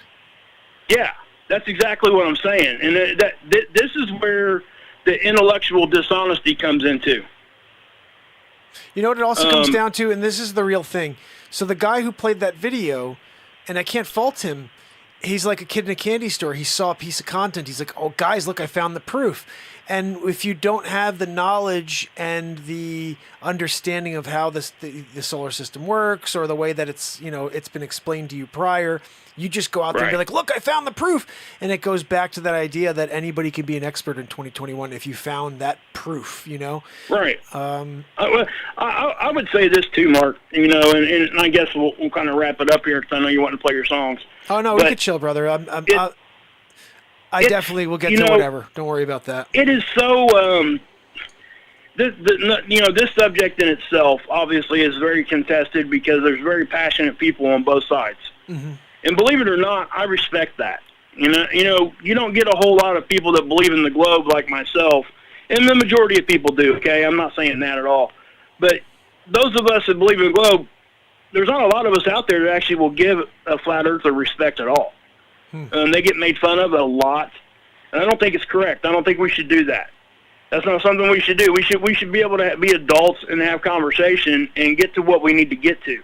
Yeah. And the fact of the matter is, when you first look at stuff like that, okay, you're going to look at it and you're going to think, yeah, that's a good point. But when you dig more and more into it, and this is where I have a problem with like what the gyroscope guy did, okay? It's obviously he's a very intelligent man. He speaks like that. He knows how the gyroscope works. He knows how all that is and all that, right? Well, even after that happened, he still refused to say, well, maybe I'm wrong. He never said that. You know what he said? Interesting. We'll have to look into that. That's his exact words. I remember that. I did. I saw the clip and it's like TikTok. Really, man? I mean, because I guarantee you, if it hadn't shown 15 degrees, he'd have been screaming from the rooftops. You know, and it's like, what in the world are these guys? And the thing of it is, again, I have to keep going back to a model and true data and what we're actually looking at. And I'm not always right. I say that all the time, and that's what I'm saying. But the difference between me not being right and somebody else is I'm willing to come out and say, hey, I made that mistake. That's a mistake I made, and I don't want you guys to see that. I don't want you guys to see and make that same mistake. So here's why this is, and this is what happened, and this is why I thought that, and this is why I was wrong. If somebody showed me, okay, somebody corrected me, I'm able to take correction. And unfortunately, especially with this particular subject like this, nobody on either side will take correction. And that, and like I said, we've talked about this before. It goes up right down to the stitch of your society is like that. Everything's polarized. No pun intended. Yeah. It's funny that this even came up because I did a video, it's been about 3 or 4 weeks ago, talking about axial tilt, because there was the article NASA come out talking about how, Earth wobble was speeding up and all that kind of stuff. And they were taking Earth wobble as our axis tilting. That's not what it is. Earth wobble is our axis is actually, if you take a top and you spin it, when it starts to slow down, it starts to wobble a little bit. Yeah, I know what you mean. It still has the same axis. It's just wobbling around that center point. So that right there is why we have to change our North Star from time to time. Even throughout history, it's proven. Because eventually our geographic north will be looking at a different star. It's not always going to be Polaris. This is not. I mean, it's just a fact. And it's like, I think it's, if I remember correctly, I'd have to go back and look at it. I think it's like a 26,000-year cycle. That's crazy. Someone said that earlier. And then you can have discussions on if it's speeding up, slowing down, whatever, after that. But we have to understand that is a very normal thing to happen. They know it happens. This is not a new subject. And how can I say this is not a new subject? Because you can go back to the 1940s and 50s, grab a school textbook, and it's going to tell you the same thing. So if people want to say that that's propaganda, well, then maybe you need to go back to the 1800s when all these other people were saying the same stuff, when it's written down on physical paper, and I can show it to you. Is that propaganda? No. That ain't big government telling me what to think. That's just what it is. That's actual empirical fact. I mean, and this is where it goes. And it's been my experience that if you're going to believe, and again, I know I'm not trying to be polarized here, but if you believe in a flat earth, you have to believe that everything out there is a conspiracy. You have to believe that every government agency, everything they've ever told you is a lie. You have to believe that anybody out here doing videos, the millions of them, by the way, now, are lying to you every time they open their mouth. And it's just not, logical. That's all. Let me. I got another question that's totally random, but I wrote a song a couple weeks ago called "Down in Hollow Earth," and just because I saw a TikTok, same thing. It was another guy who was with some expedition, and he says they went into Hollow Earth, and that he was talking all about the aliens he saw and the life and all this. It was just a really fascinating 60-second TikTok that I turned into a song, and I started thinking about even forget about globe or flat. If it was a flat, and I know you're saying it's not, but if it was, the idea of a hollow earth still could be a thing, because a flat earth wouldn't be an inch thick.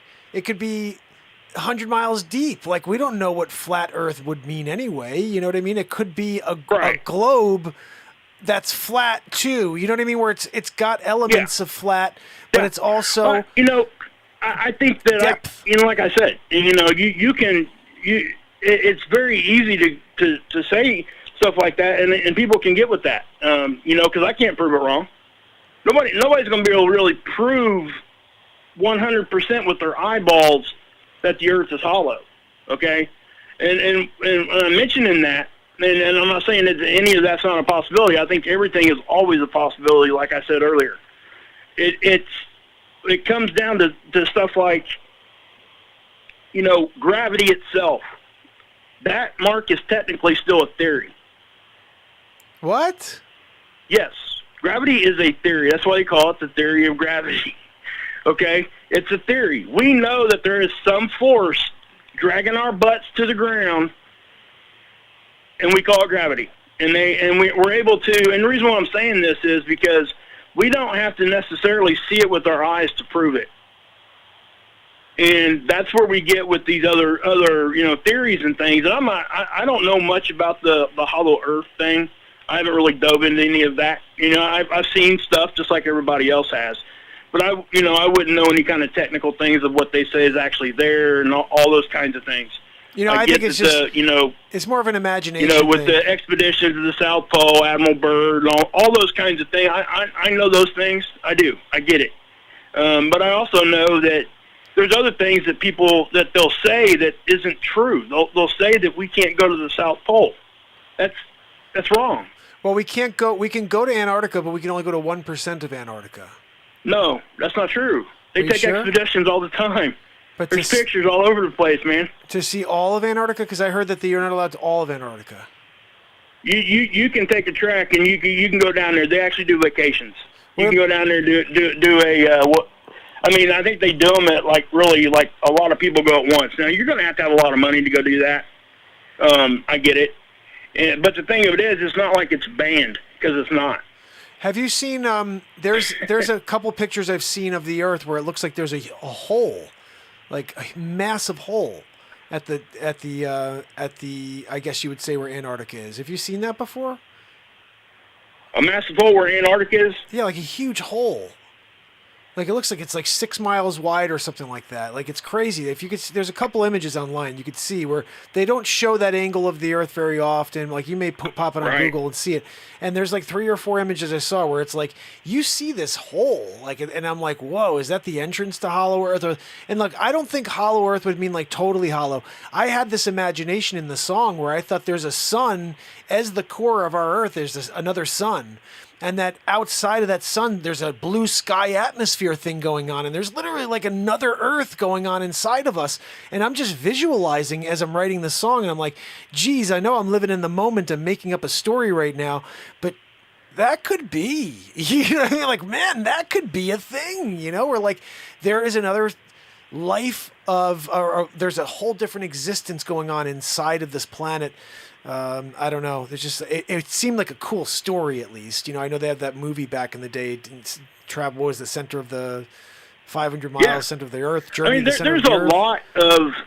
I've seen a comment. Oh, hold on 1 second. I want to say this. I love this comment. Who's that? Karen Bush says, "Self-admitted conspiracy theorist and unashamed." I'm 100% am on board with that. And that's what I'm trying to say. I think where we've gotten in a place to where we can't have discussion without calling people names, that's unfortunate. Well, I'm trying to it really is. It's really unfortunate, because what happens is when somebody can't explain something, then they start reverting to, what they can do, and that's making fun of somebody's their intelligence or their physical appearance or how they're saying things or what they're doing. It becomes a very personal thing because they can't prove what they just said. That's the biggest issue. Anybody that's ever said anything to me at all, period, about a flat earth thing, they can't prove none of it. And I mean absolutely none of it.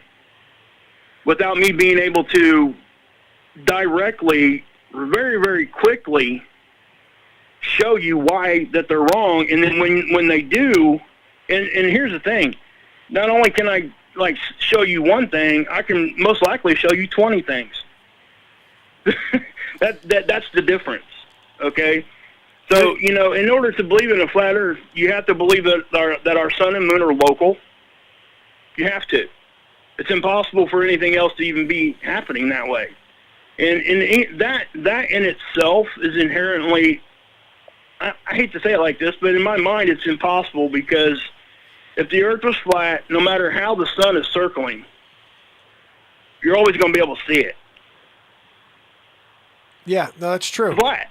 Yeah. So, the only way that wouldn't work is if it was, like they say, local, but it would have to be so close, and it would have to be small. So where does the heat come from? How do we get seasons? Why does the moon, and then the moon, you start throwing Tropic of Cancer lines and how storms work and all those kinds of things into the mix. I mean, it gets really, really easy to, disprove that really, really quick. It just doesn't make any sense, because they say that, like the moon and stuff rotates in a specific, and the sun, which is how we're getting our seasons. But at the same time, when you look at like hurricane season and things, they always stay in the same latitude directions, which would not work on a flat Earth model. It would be impossible for that stuff to work like that. The storm mechanics, shadows, simple shadow mechanics disproves all of it. You're saying even the way the weather moves? Yeah. That makes sense. So, that's what I'm trying to say. If anybody's ever looked at a flat Earth model, there are a few out there, but none of them can work. And most even the flat earthers will tell you that. They can't, because they had to quit, like in the debates, they had to quit. Some of the globe earthers that were doing some of the debates and stuff had to quit mandating them, bring them a flat Earth model, because they can't. And even to have a discussion, the glober that's talking to them has to, basically just, concede the fact that, they don't have to have a model. That's what I'm trying to say. Because there's absolutely no model, no flat Earth model out there that works. And I even offered, if anybody could ever have brought me a flat Earth model, I would give them my channel for a week. I would. I'd let them come on my channel and just plaster it everywhere. If you can show me that this model actually works, I'll be the first one out there to let you just have my platform. You can have it. But I say that with a lot of confidence, knowing that that's just not going to happen. Well, what? You also bring up, there's so many other things that play into the fact that we are dealing with what we've been told in the past. Like if you look at even Planet X, when you're talking about what Scott has uncovered, and you see the 28-day cycle of those spheres traveling around the sun, you see that it's out of 28 days, every 28 days, right? So is that what it is? 28 days, something like that? It seems to come around? 28 days?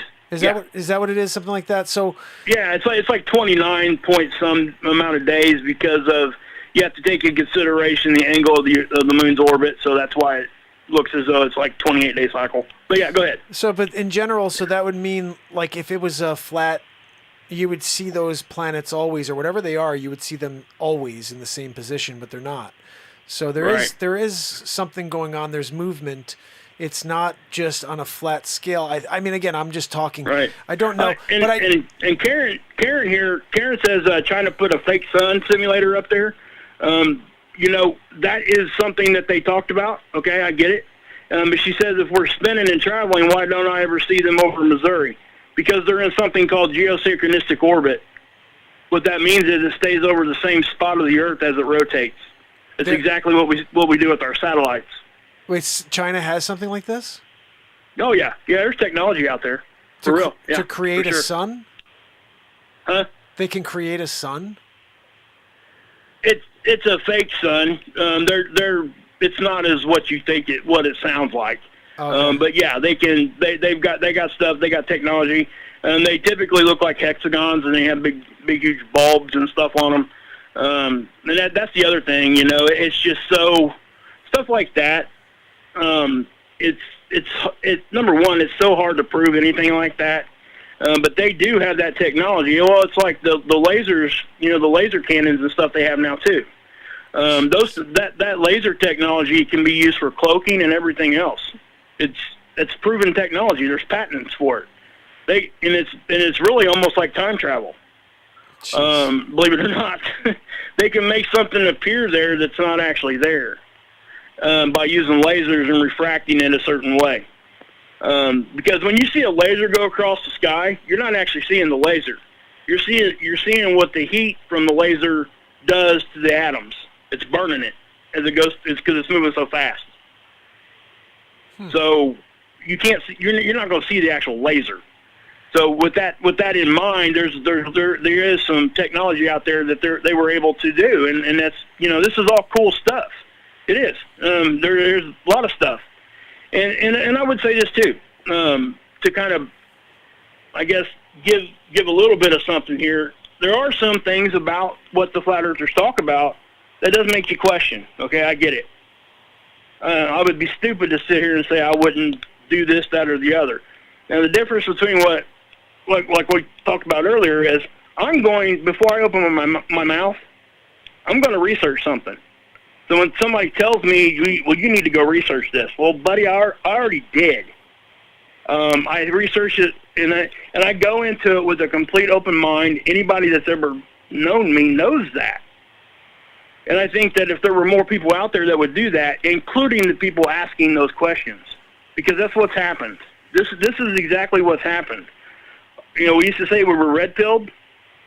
That term in itself is disgusting in my mind anymore.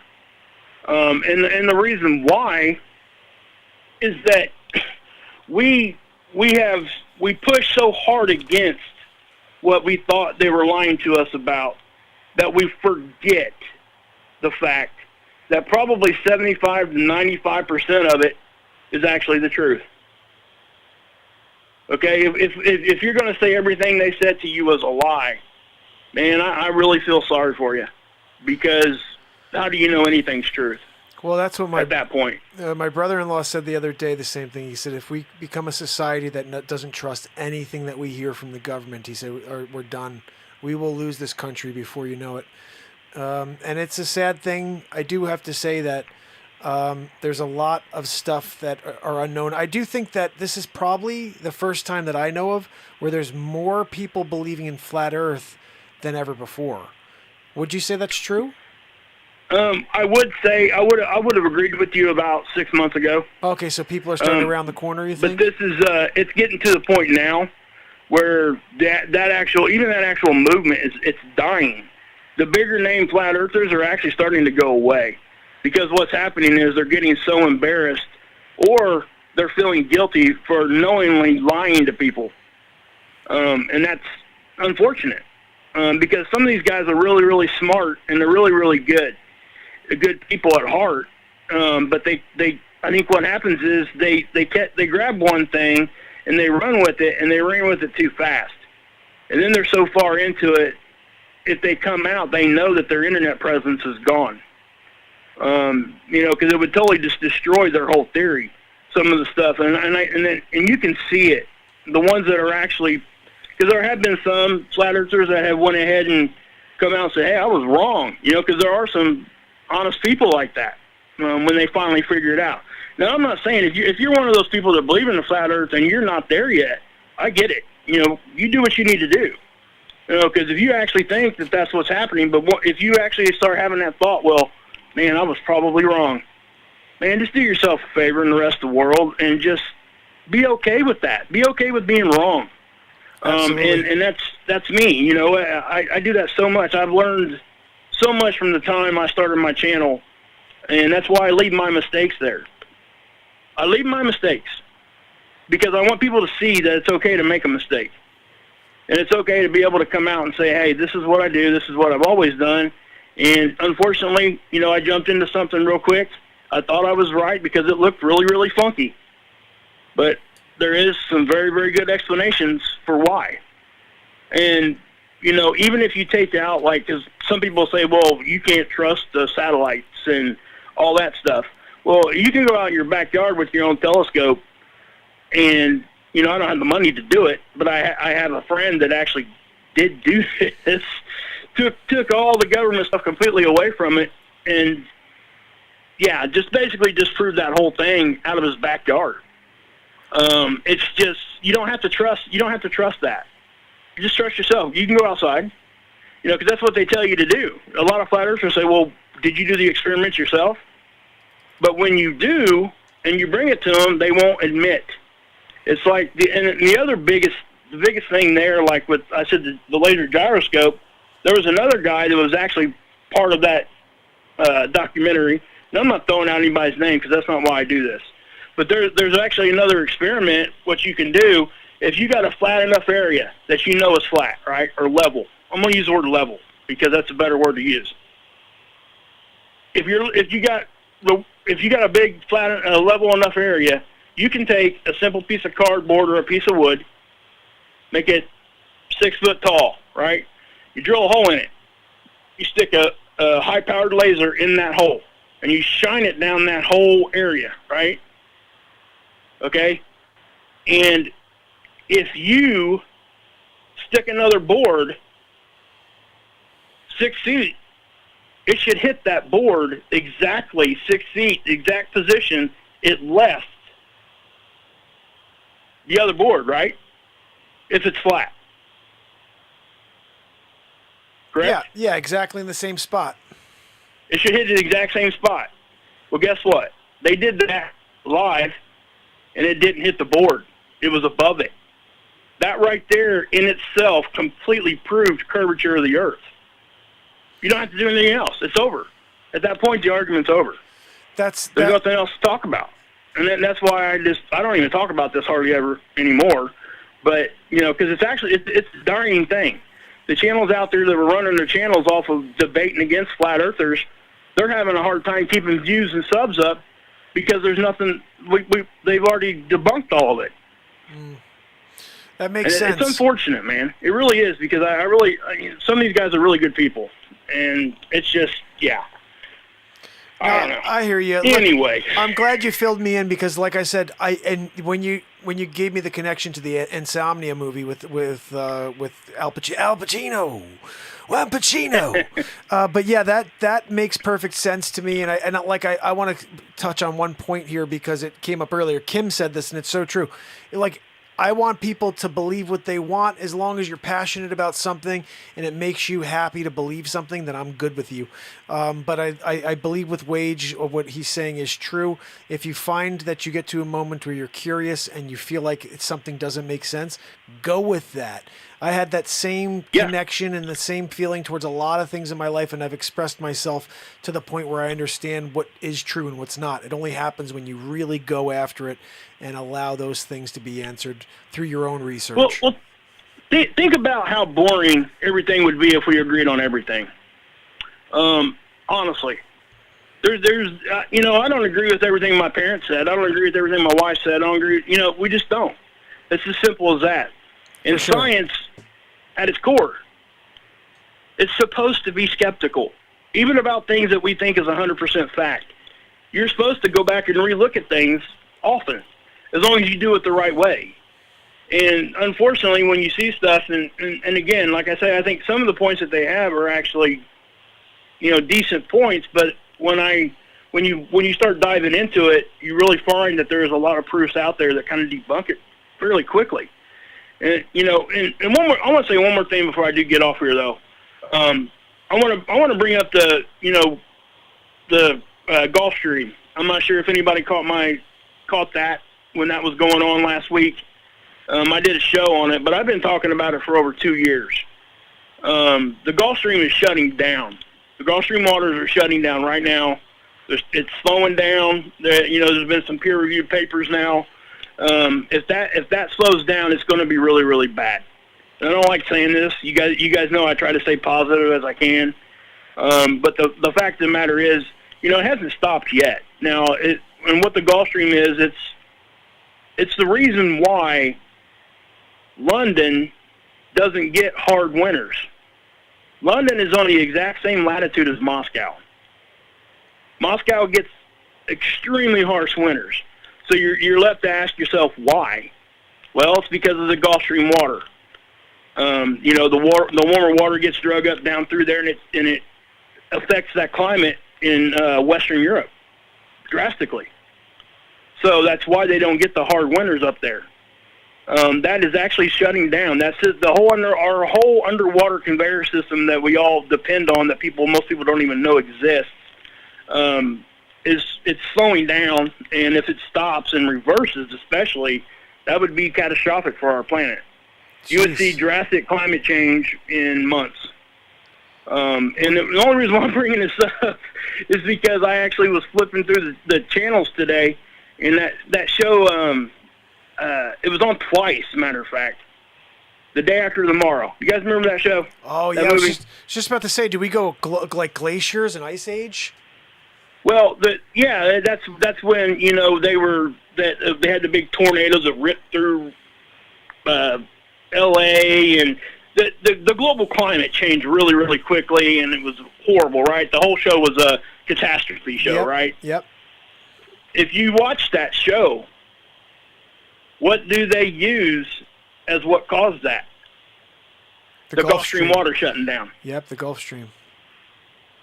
So even Hollywood, I mean, and when you watch stuff like that, they do try to be at least a little bit halfway accurate, I guess. Yeah. Accurate, you know what I mean? They got to do that. I mean, just to make it believable for people. Yeah, potential scenarios. And again, I'm not saying that that's what's actually happening. Okay, don't misunderstand me.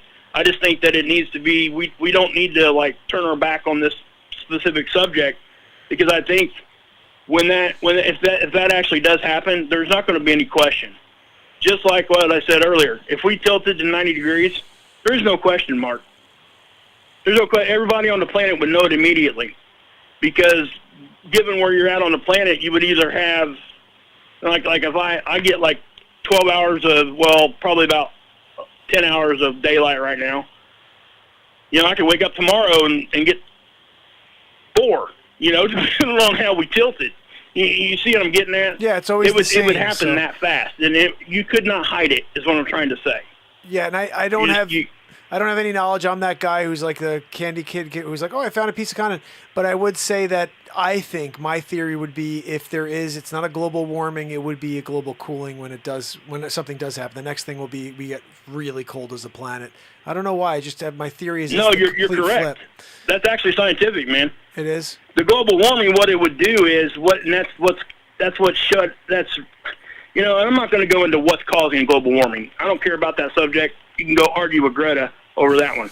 But what I'm saying is that, you know, when you get glacier melt, the biggest problem with that is it changes the salinity of the water. It's not about the actual temperature. Okay? So, because our whole global water conveyor system is dependent on that salinity being the same. That's what causes the flow. So, you know, you got to look at an ice cream maker where you put salt, in the ice, and you start turning it, and that's what makes the ice cream, and it lets it do its thing, right? It changes the freezing temperature, it changes the viscosity, all of it. So when you're adding glacier melt, you know, more than what we would expect, or even if we expected it, right? You're still adding more water. You're watering down the salt water. And that's what I'm saying. And the salinity is the biggest issue. That makes sense. And theoretically, what could happen is you create worldwide more of a slushy effect, which leads to more of a frozen effect. And then over time, like you're saying, that all becomes ice. Is that what you're saying? So your glaciers first melt, and then all of the core temperature of the Earth rises, or it gets colder. And now all of the water, instead of having that Gulf Stream, you now have this issue where it's all cold, and it just continues. Well, yeah, because if it would shut down that system, the global climate would change really, really quick. You know, that's what I'm saying. It would get really, really cold in areas that it wouldn't normally.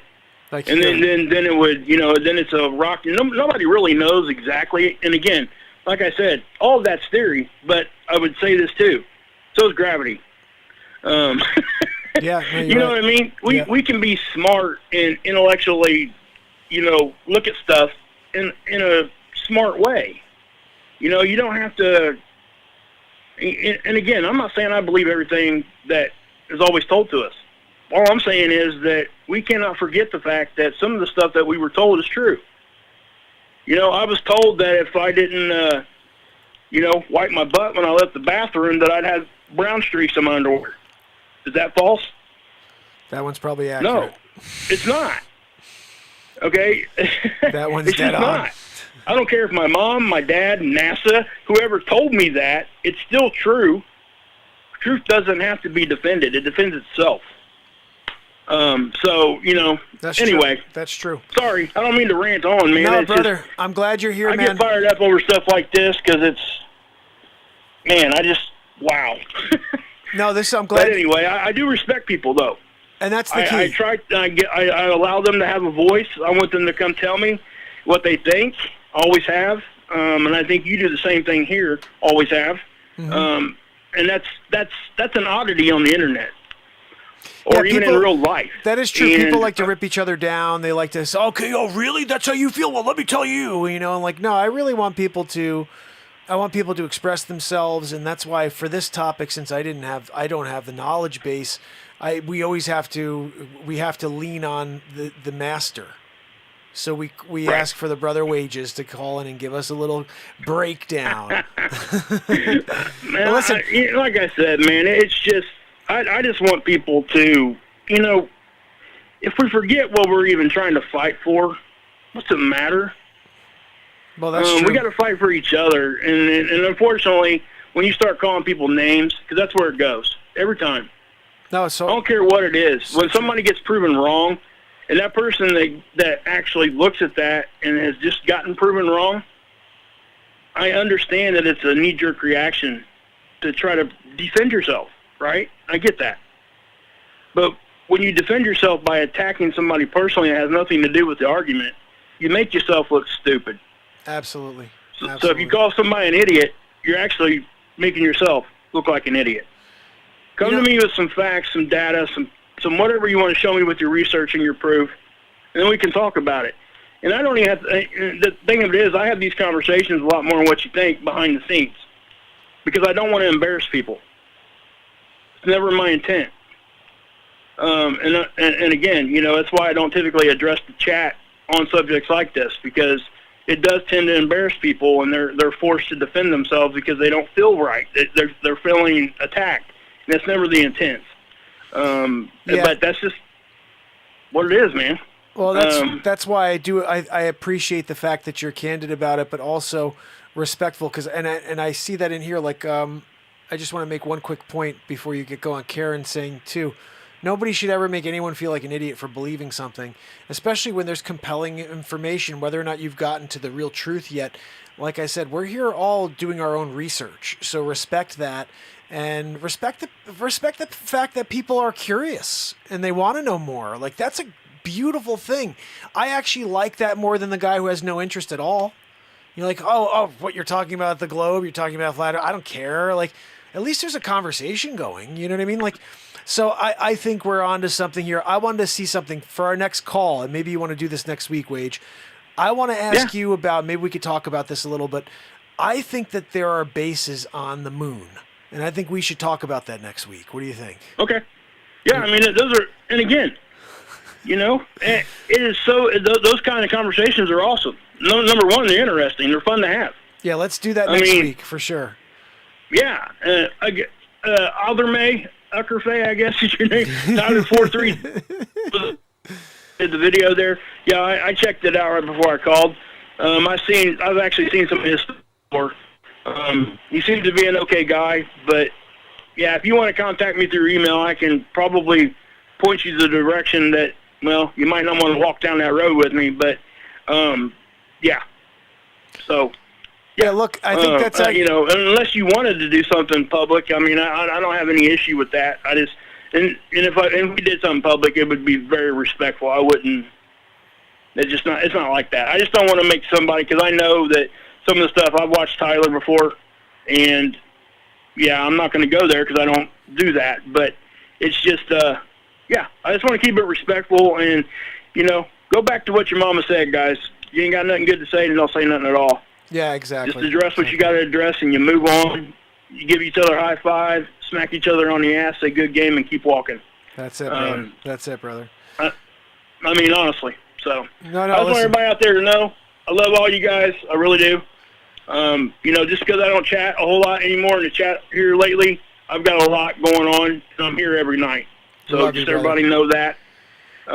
We love you, Wage. I always support Mark here and what he does. The only reason why I'm saying that, people have asked me, you know, why have you been over here on Mark's channel? Well, I have. I just have been taking a break. I'm stepping back from even my stuff. So I'm sure you guys have noticed one to two videos a week at the most right now. There's things going on in my own life that I have to take care of. So that's what it is. That's you got to keep your so I just want you guys priorities to in order. Mark's my brother. Love you, bro. nothing that anybody could ever say to me to make me go any other direction. I don't give a crap. You guys can keep moving with all that stupid conversation. So, anyway. My brother, love you. Thanks so much for calling in, man. Listen, next week no problem, man. We're doing Love this you again. Love you, brother. Be good. Thanks for the call. Yep.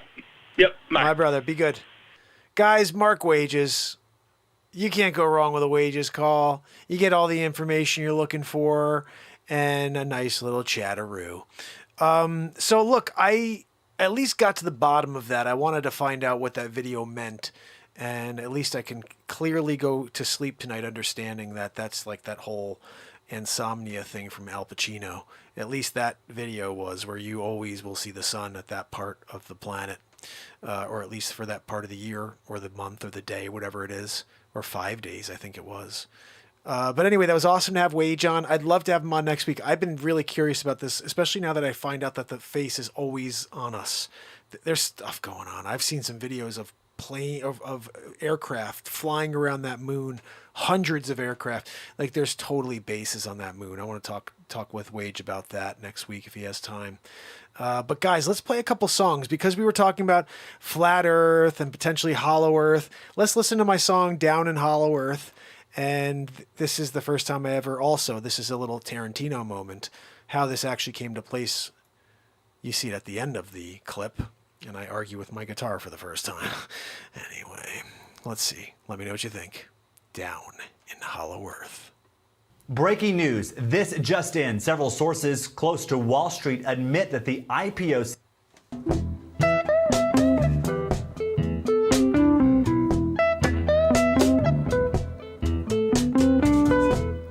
Hiding undercover.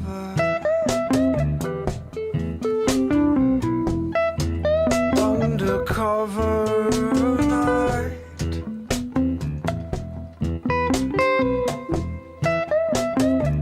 No one is creeping. No one is watching now. And you stare down into the field. Then you run, dash through the night.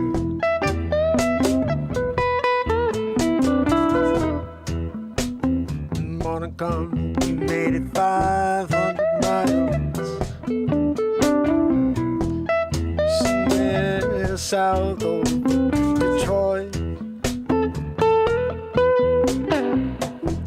You're almost halfway there.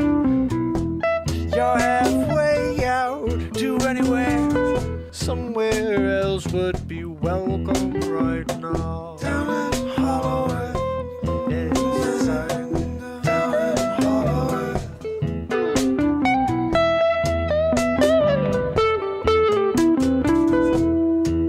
Turn the windshield wipers on, rain pouring down on the car, pelting with a hailstorm, and the earthquake says you look out the window and the lake starts to dissipate. Yeah, there's a crack in the surface of the earth, the water's sinking down into Hollow Earth. Oh, there's a world in there, a world beneath the feet. It's crazy that we've been living here without any inkling of the truth.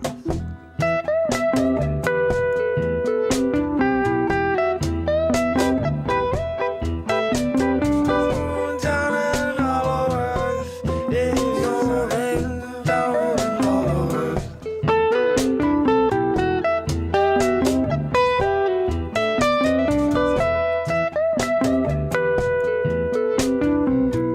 Take a trip to Antarctica, so yeah, you can't take a plane, it's rough terrain, you gotta figure a way out, maybe from the tip of Brazil, and you can make the long trek.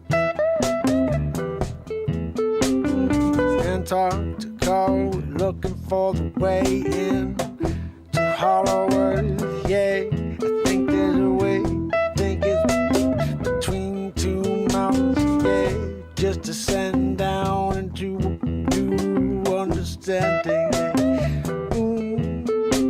Technology, so much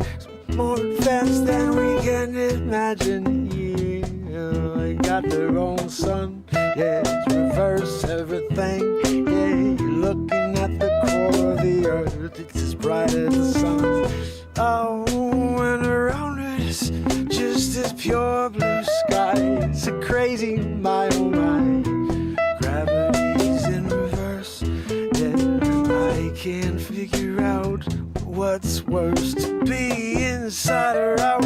Oh, the chemtrails falling down. Oh, I don't know if I can go through the night again, up above the earth again. I'm staying down here. Oh, I'm gonna make my life clear. Got guitar on a beat seat. I'm gonna make my own beat. I'm gonna sit on that street over there on a hollow beat seat. Yeah, making something sweet. Wake up, was it all a dream? I can't remember how I got there in the first place. No, I just have these flashes, these glimpses of these moments that I was living in. Or was I really, was I maybe on some sort of lucid dream? It made me feel like it was reality, but I don't think it was now. Down in Hollow, yeah, it's down in Hollow.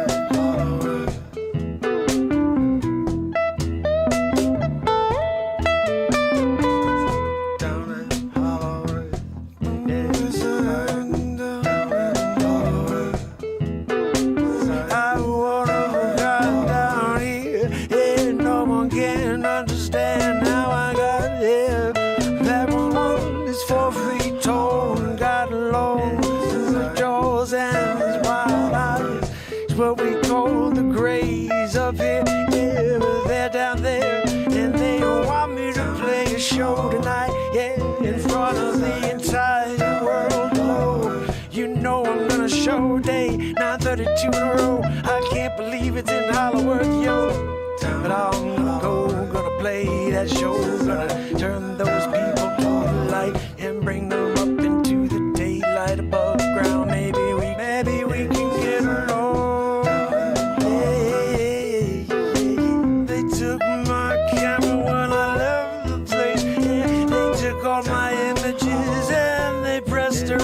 And there's no coming back, just my memory come to the surface, share the stories with you. Maybe you can come there too. If at least I share the details, you can relive it with me. My time in Hollywood, I'm not going back, but I'm writing it all down, I'm sharing it all. We hope that the world can know peace to be made. At least there was that night when I went on that stage and rocked that show all night. Yeah, down in Hollywood, yeah.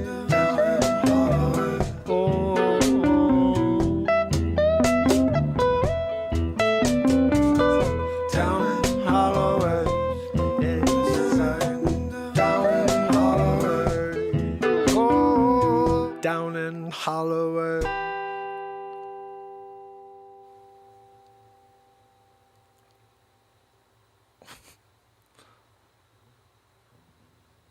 Throw that pick.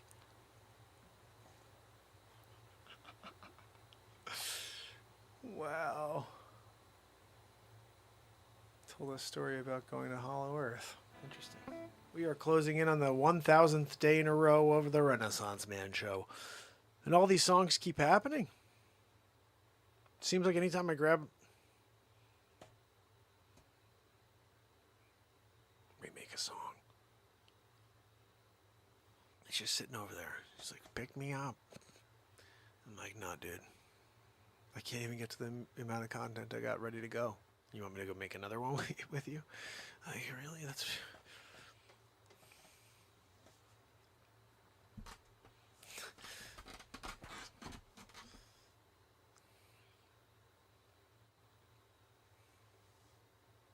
No, stop. No. No, we're not playing music. Okay, stop. Just please play my strings. How many times do I have to tell you that, like, I'll play you when I feel like playing you? You know, I'm not going to just pick you up because you want me to play you. You know, I will play the guitar because I want to play the guitar, not because the guitar's like, hey, can you play me? I really want to jam. I want to be jammed right now. No, I'm sorry. You want to be jammed when I don't want to jam you. Because if I jam you when you're jamming and want to be jammed, we're going to write a new song. And then we're going to be like, what do we do? Because we have all these other songs and they still need to be released. No, that's what I'm saying. Like, really? You want to make another one now? Like, we're here, you know? And you want to now make another... I can't figure out what this guitar is doing. Like, he's just won't stop yippity-yapping in my ear. Please play me. I'm just sitting here and I want to be played right now. You don't hear that? What the freak? I'm the only one hearing this freaking guitar all in my ear right now. Play me right now. You don't freaking hear that? What? I don't know. It is loud. It's getting louder. Deafening, really.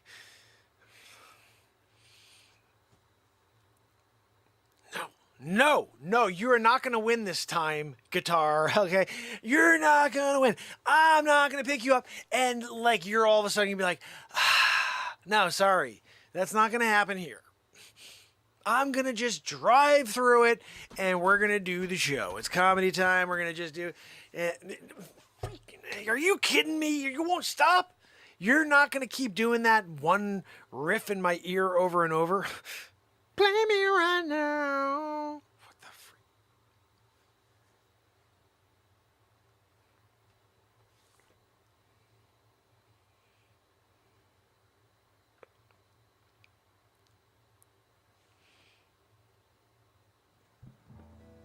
You don't win. You don't win. You're not winning. Okay? I just feel like playing right now.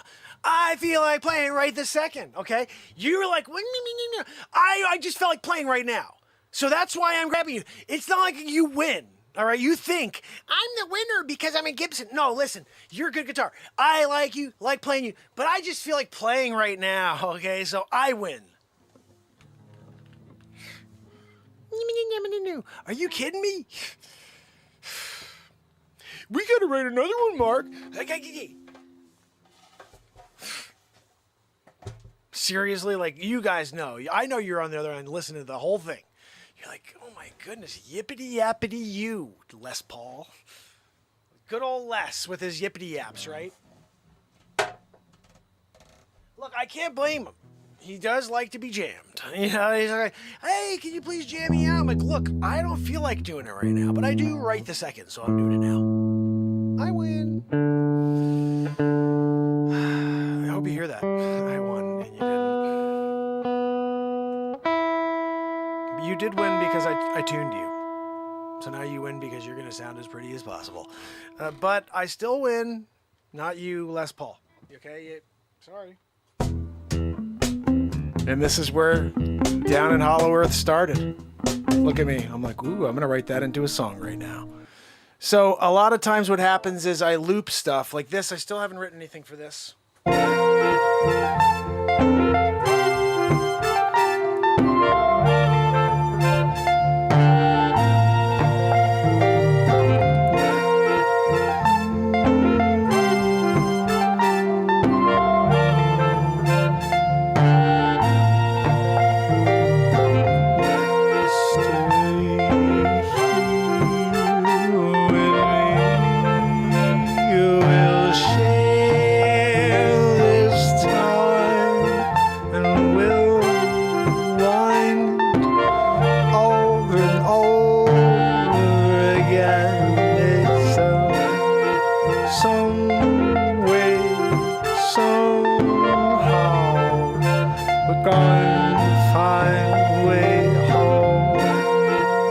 I don't know what I'm going to do with it yet.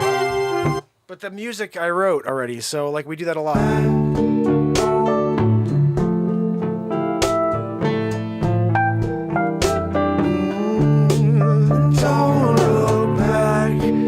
Don't look back, no.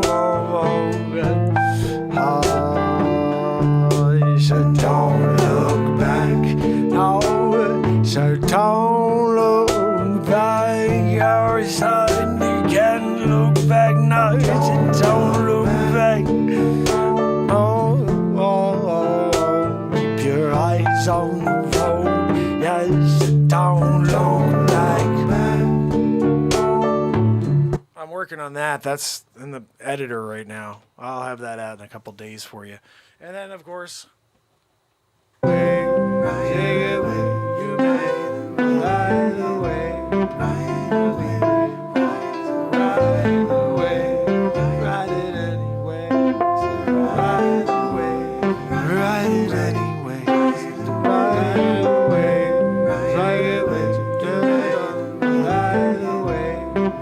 don't even know what the hell that was, but we made something else there. But every day we're creating craziness. And here's something. We're going to play a Funk the Division song for acts right after this. I had to play this first. Right here, guys. Society is at E. All right? I always thought it was interesting. You had F and E. You know, when you go to a gas station, it's F and E. Full and empty, right? I think that's what you got. Full and empty. Well, right now, society is running on empty. But we could change that very, very quickly with this song. So share it. Here we go. I'm going to give this to you. It's called Running on Empty.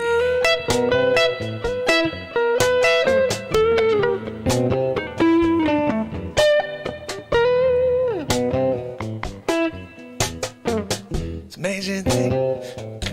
Controlling everything. They're like, let's get them hooked down on their 5.6 stream. You're gonna wonder if they can feed you everything.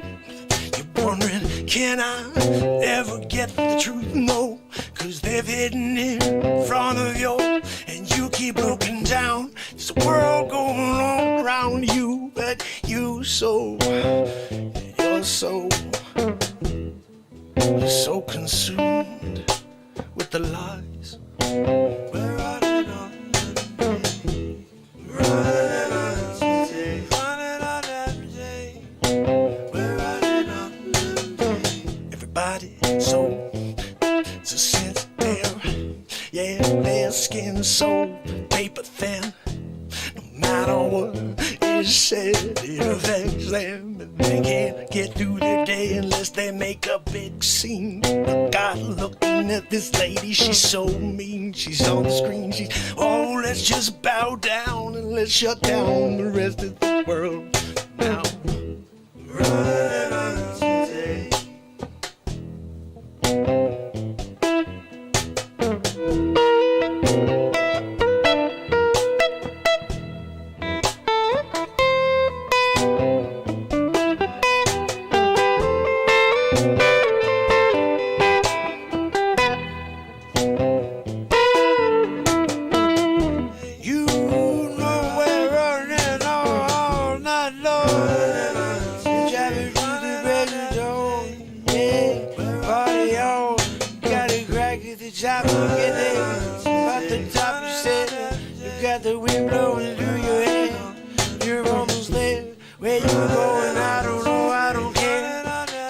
I get somewhere before the sun rises. Before I had the feeling everybody's dreaming of me. Where you gonna be at 9 o'clock on the dot? Expecting you there and you're not. Where you at? I don't care, I'm going home. Cause I'm running on empty. Yeah, I'm over. Hey, here's the game, we control the information. Keep them looking down at the screens. No matter what they do, just keep that information coming you. No matter how fake it might be, in fact, I'll make it as fake as possible so they cannot go home and take their eyes off it. No, we want them there day and night. Oh, do what you gotta do, don't stop. You can't go home neither. And we got you overtime, yeah. 'Cause you got to get them on mind control. Oh, we're almost there. Feeding a little longer, yeah, they're getting stronger. That connection to hate. Oh, gonna unleash them on each other soon. Then we do. Well, an hour later, you can come back could get you something, I'm gonna give it to you later. It's better for me, I don't know, cause I'm gonna dig deep. Gonna find something, I'm gonna find something to take you down with. Running on them days, running on them days. You're running on them days. Running on them days. We're running on them days.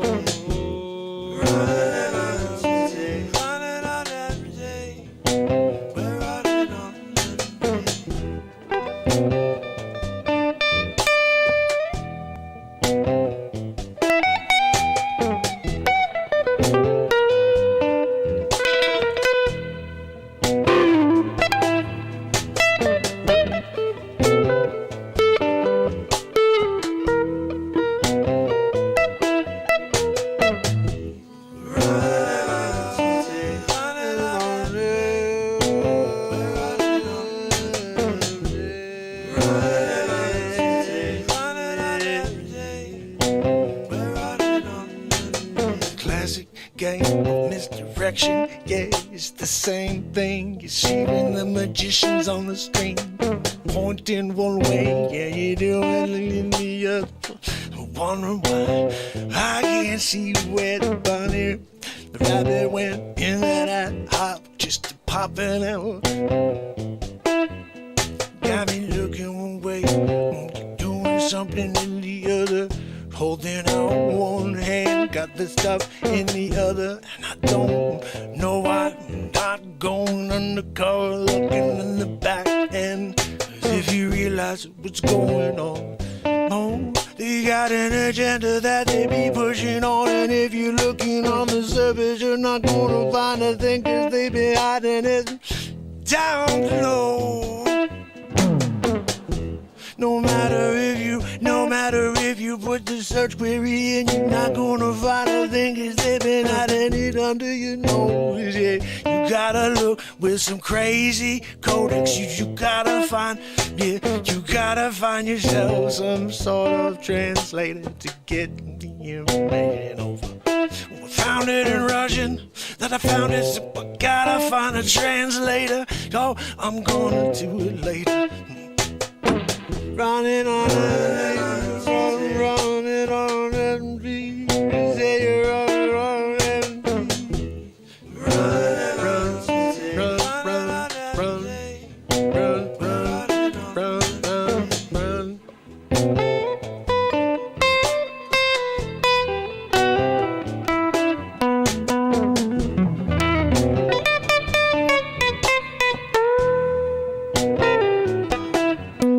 It's a big game, yeah, they just hold us down like fish. Yeah, they put out the fishing rod and they put their worm on the end. Yeah, and everybody going to try to grab you with that hook and they pull you in. There's no getting away. Yeah, you got to go before it's too late.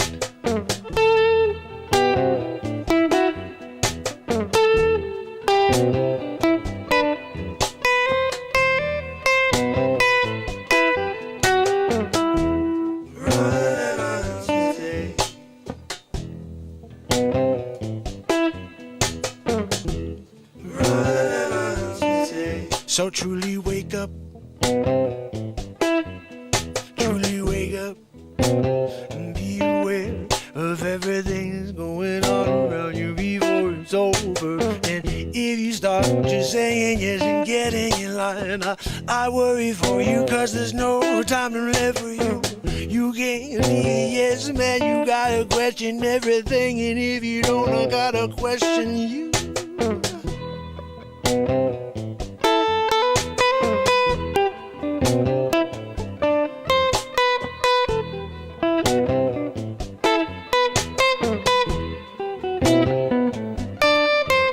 Got my Cadillac, take it right, no looking back.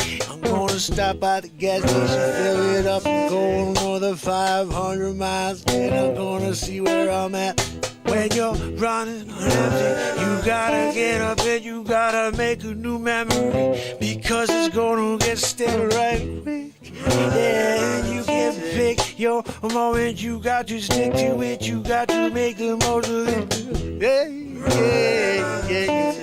And so you running on empty. You running on fill the tank. I got behind the wheel. I made my way as far as I go, as far as I can see. And I ain't looking back. No one looking back at me. I'm trying to run away. Yeah, but you can't run away from you. No. Yeah, you're running on there. Running on there. And you got no way to get it home before you got to get your mind back, your time back. You ain't getting nothing back, so you got to try to settle back in, settle back in.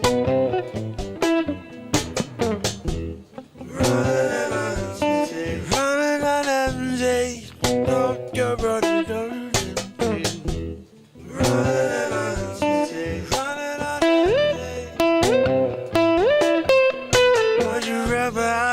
You hope you're gonna go far before the hill drops you down to the bottom. You put it in neutral and you gonna sit behind the wheel. You steer it down the way. Hope you get close to the next gas and that. Then you gonna fill the tank and say thank you, my friend, because it was scary. I didn't know if I would get here. It's dark at night. I heard a werewolf in the tower in the forest. Didn't want to be alone out there. I pushed as hard as I can. Got here in the end, my friend.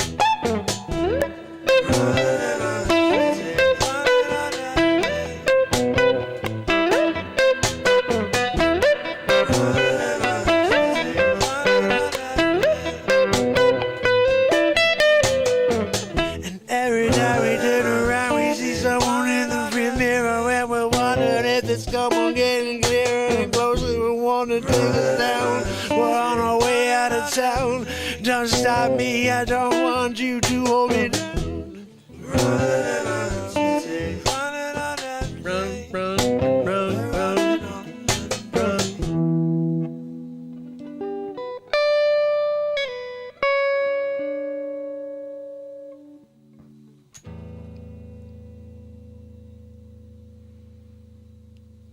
Pick throw. When you got a pick throw, you better get into it.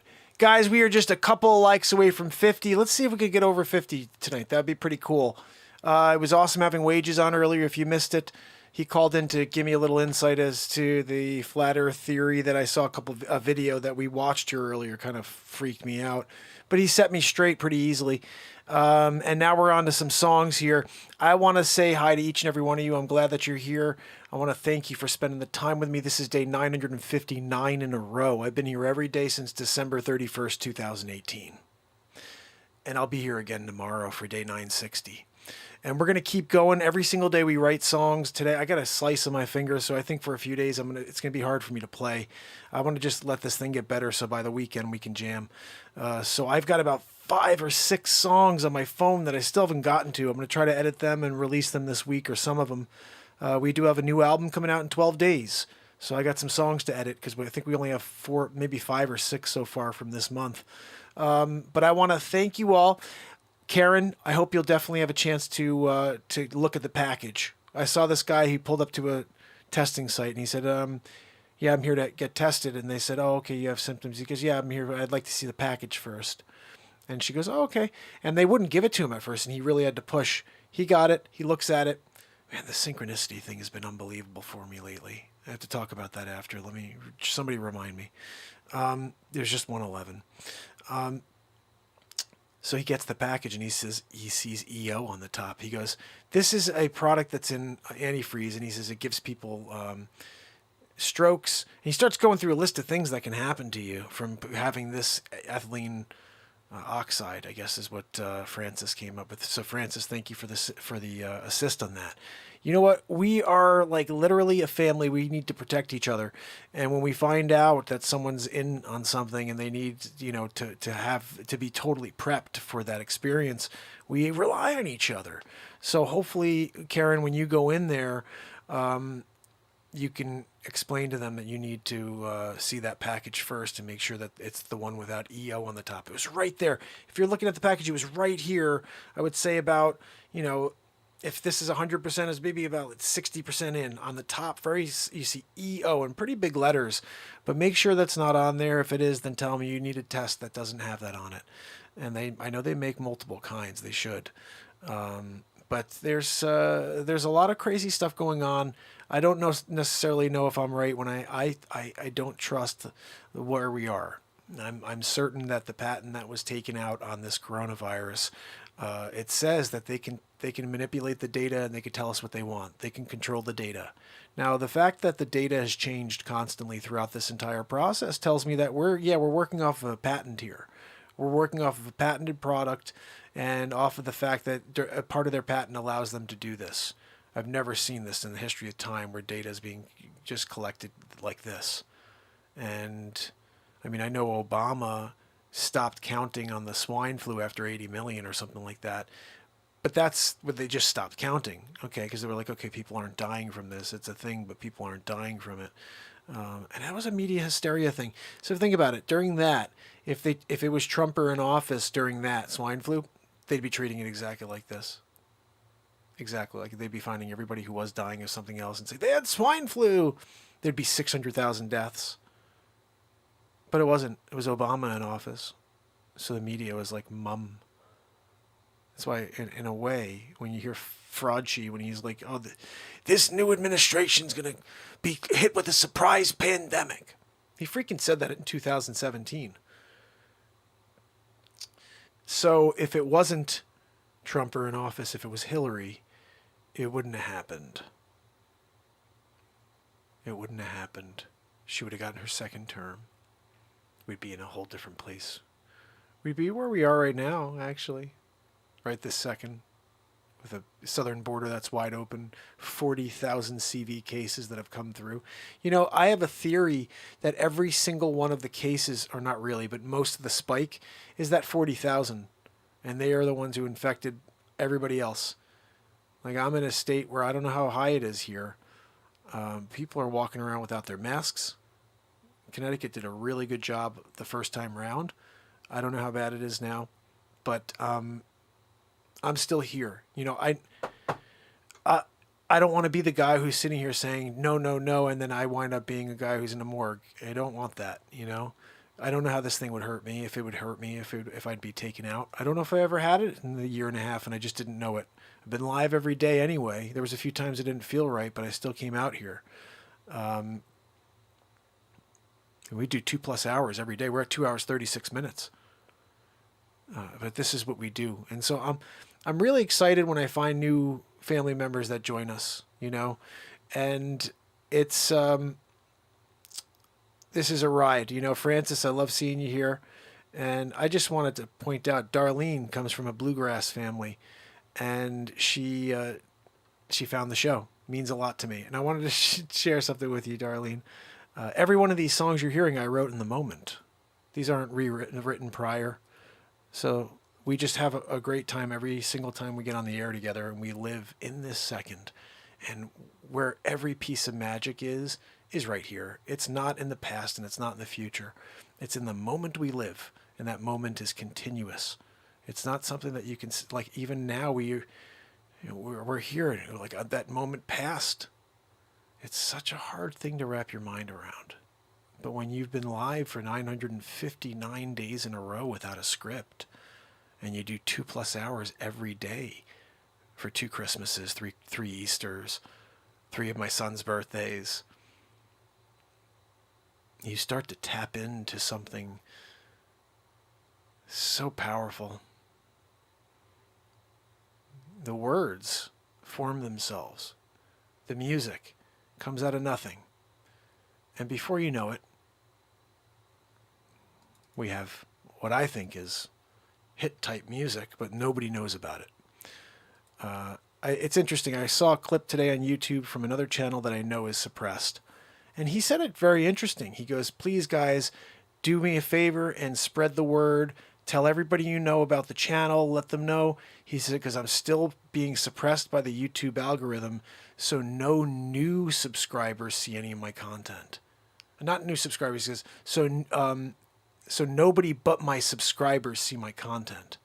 And I was like, wow, that's what I have going on. The only people that see my content at all are the people that subscribe to the show. And even that, they don't send out notifications to my subscribers. So I'm suppressed even further than that guy, I believe. But that's what he said is true. It's still there. The subscribers have access to it, but nobody knew. There's billions of people on YouTube. They will never share the show with anybody new because we're pushing out positivity and we're pushing out this whole concept of coming together in a world that wants us divided. And all of the songs I'm writing are about this disgusting society we live in and the truth. And what are they hiding from you and from me for the last, let's call it 5 years? The truth. I'm shining a light on it every day of my life. Smarna is like very outgoing. So, fam, do your part. Let's blow them out of the water and funk the division.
Just raking in the dollars. Funk the just raking in the dollars, selling you the division. It's filled with lies, filled with hate. Funk the division, funk the division. They're selling you.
Okay, guys, so we had a phenomenal show again.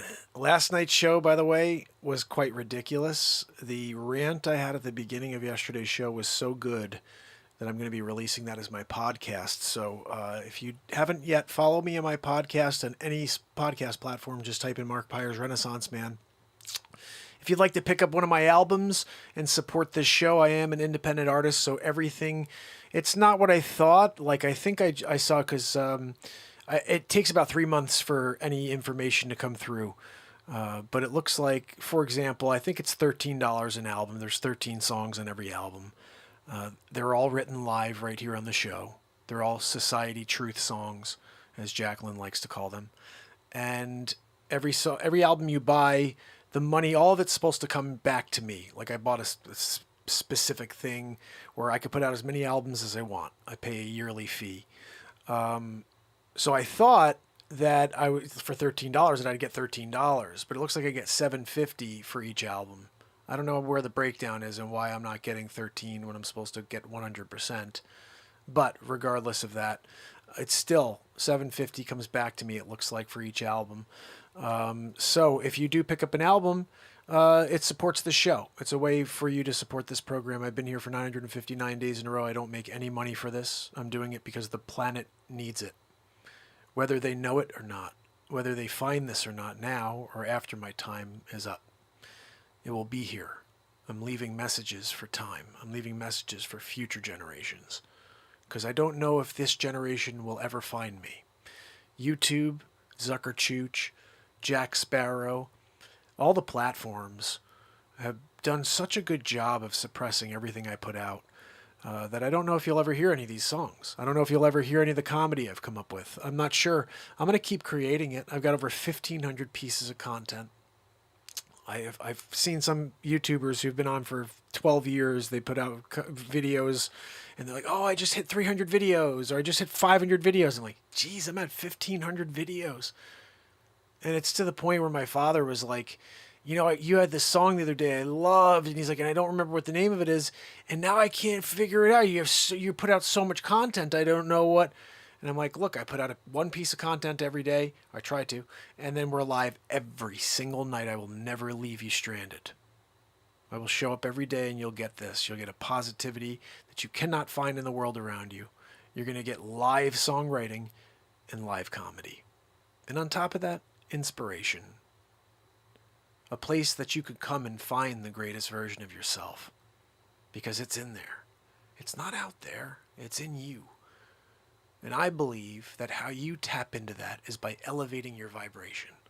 The way you do that is showing up on the Renaissance Man show every day. You come here and you feel the love. You come here and you get into the vibe of the music. And when you do that, you will find your life start to shift. You'll find smiles coming more naturally.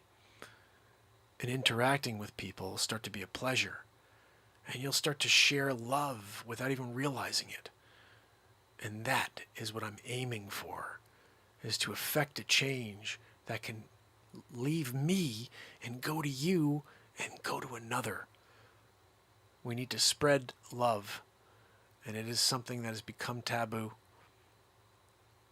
It's sad that when you have a platform that's just feeding the planet love and light and possibility, that the powers the powers to be specifically keep you from it. It's like everything else that has been done to us over the last 5 years. I've been live for so long, I've had visions of the day when the entire planet does know this exists and we're all together in one moment. We create so much positivity, so much light, that the darkness shudders. It will happen. I just don't know when, how, and who is going to help open up that door.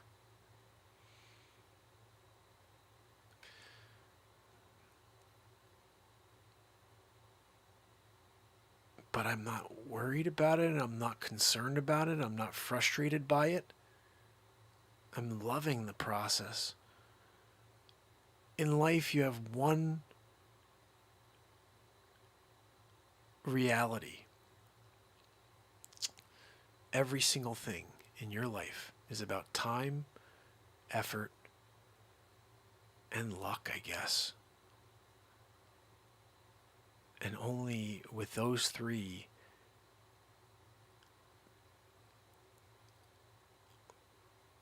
do you find success.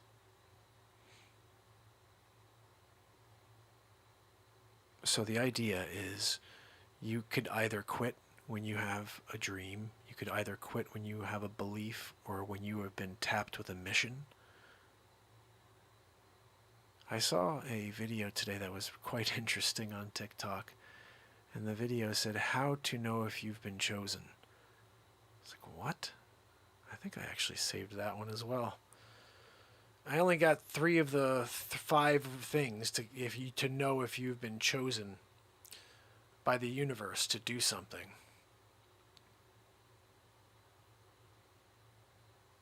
That's not it. Let me see if I can find it. Because I was watching it and I'm like, I gotta check this out. Because there's no logical reason. There's no logical reason for anybody who's been suppressed for 959 days and never being able to reach more than 20 to 30 people per live to keep going. It's not logical. It doesn't make sense. People do things that make them money. If they're going to put that much into it, if they're going to really, really invest themselves into something. The only other people that do that are the ones that have a mission. The ones that know that their mission is above the success of money. It is about a future generation that needs this. I don't know if I can find this though. I sent it to myself, and a couple weird things. It was like, you like being alone. You're extremely imaginative. That was one of the other things. I was like, yeah, we write songs every day. I just storytelling, live storytelling, and it said something about spirituality and connecting to the Akashic record. Basically, it started saying that when you connect to your higher self has all the knowledge. Your higher self has all of the knowledge of the universe.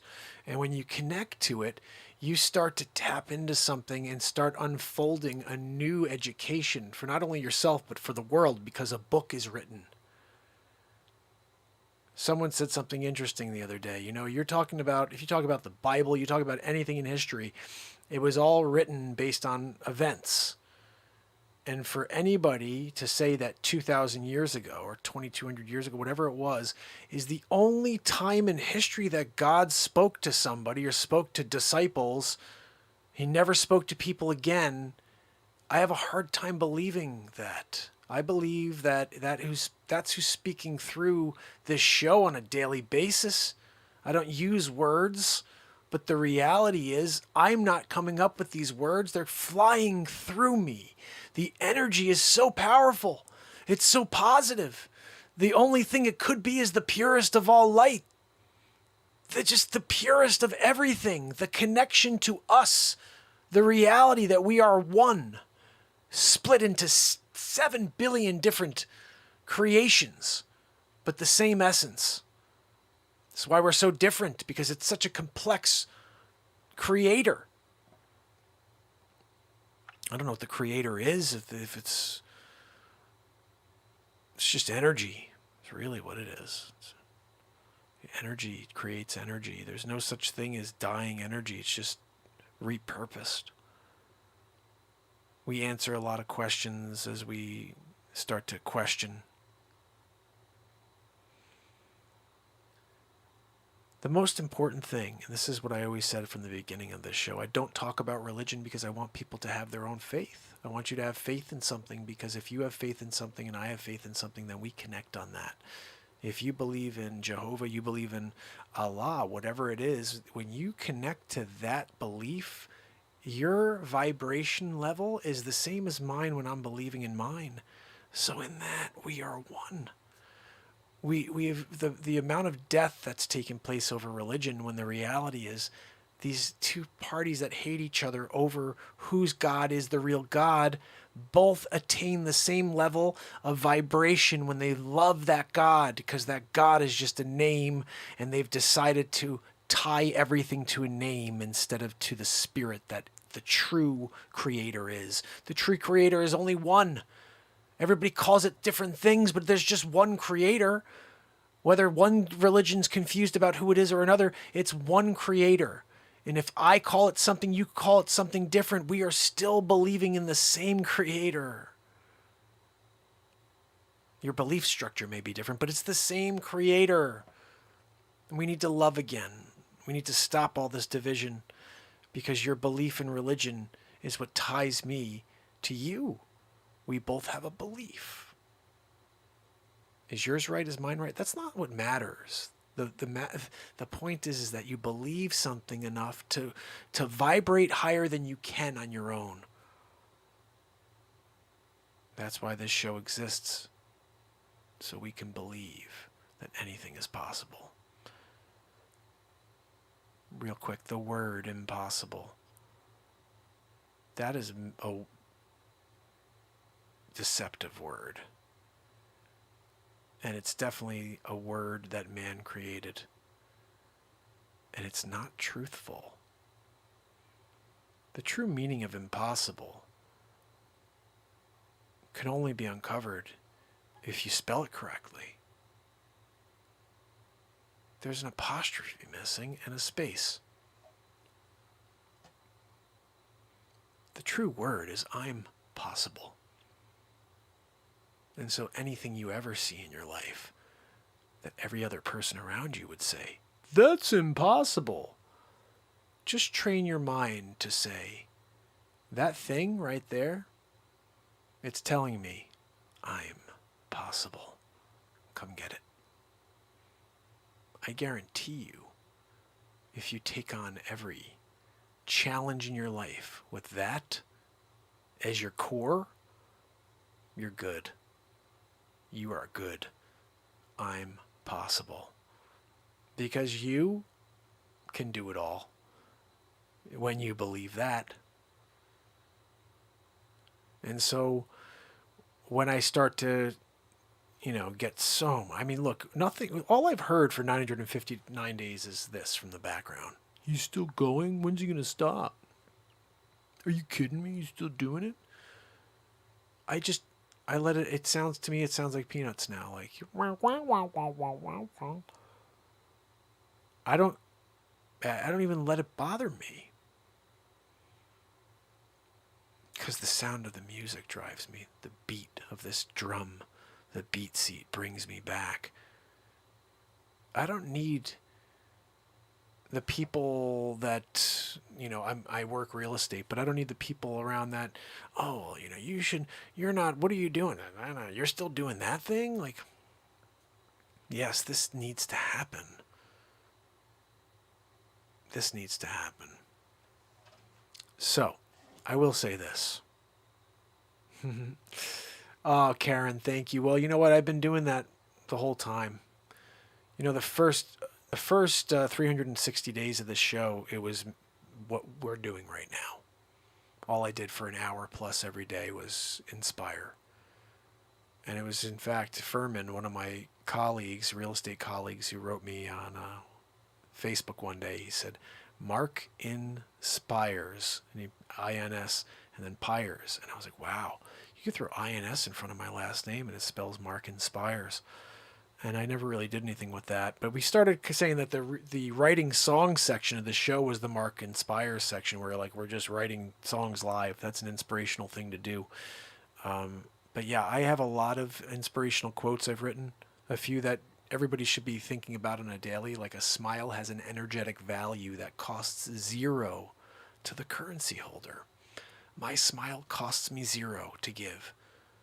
So why wouldn't I give it to everybody if I know it has an energetic reaction? People respond to your smile. So why are you keeping it? Share it. Let them feel the warmth of you. One of my other favorites is helping people pays a different type of currency. Helping people pays a different type of currency. That's why when I think about the reality of this, what pushes me along is when I get a message from a family member that says, for example, drifting desires always comes on and leaves me a note on any post and says, keep going, keep on going. Or Craig will say the same thing. Hey, funny man. So I see these notes and you guys inspire me to keep showing up. It's like, I'm going to come anyway, but it definitely is a really nice thing when I see messages from you guys, piece of content you like. I've said this before, but the more you interact with this show, the more you watch the content, share the content, comment on the content, the more new people will find it. But it won't ever grow unless you guys do that. And I hate to put the weight on your shoulders, but it's the reality. YouTube will keep the show in a hole. Day 1,000 in a row is on September 26th. It would be nice to have a lot of people on for that show, but I just don't know how it's possible. I'm just going to keep showing up. But I think if this family goes out and starts spreading the word and starts telling people on the street, whatever, hey, there's a show that's live every day. You're feeling down? Show up. You like live music? Show up. You like to laugh? Show up. You want to be inspired? Show up. You sick of the negativity? Show up. Now, it's 1:41 in the morning. I wanted to play you one more, but it is getting kind of late. What do you guys think? Do you want me to play this one more tune for you? Maybe I'll play you something different. This one is a longer one too. It's called A Sign of the Times, and it's fire. But it is getting late. I got one for you. I got a beautiful one. This is on 2 albums ago. 2 or 3 albums ago. Again, there's been 7 albums so far this year, so I have a hard time keeping track of what's on each album. But there's 91 songs on iTunes and on Spotify. Spotify, you can listen for free if you like something and you support the show. It'd be awesome. Really appreciate it. Pick up an album. All right, this is it right here. This song is called I'm on My Way. And this is kind of a good segue for what we were just talking about. Check this out. Talking about never giving up. Check this out. This will wind us down to... Beam me up, beam me up, beam me up, beam me up, beam me up time.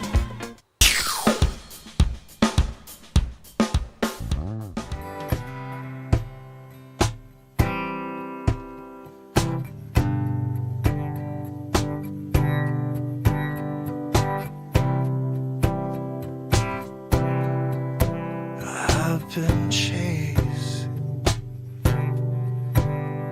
my tail. I've been wasting my energy. I've been tasting life.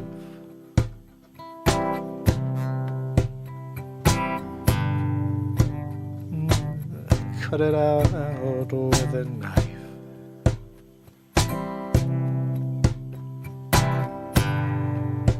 No more patience, no more waiting for time to come. Now I'm going.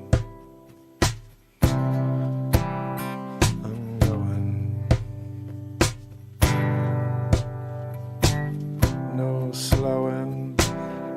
No, I'm on my way.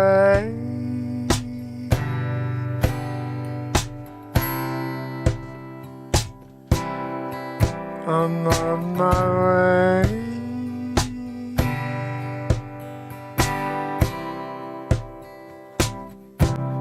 No stopping me.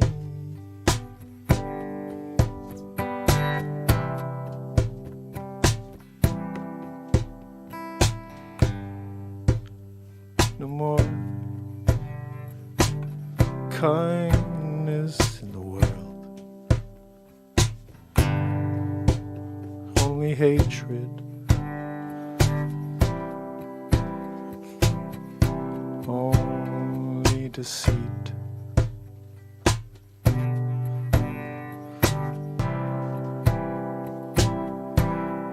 But I'm not sitting back, I'm not listening. No, I'm just leading with my heart and I'm leading with my voice. You got that choice. You can do what you want, what you please.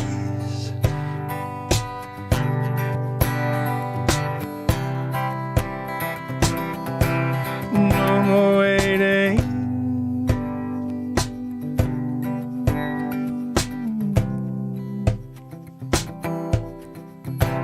No more waiting.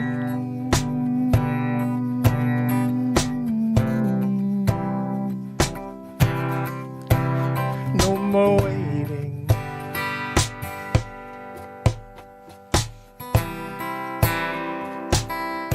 No, I'm on my way.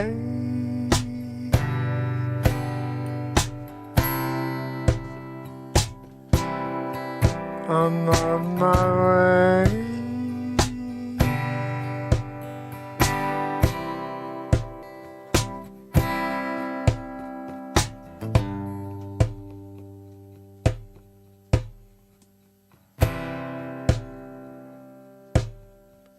No more waiting.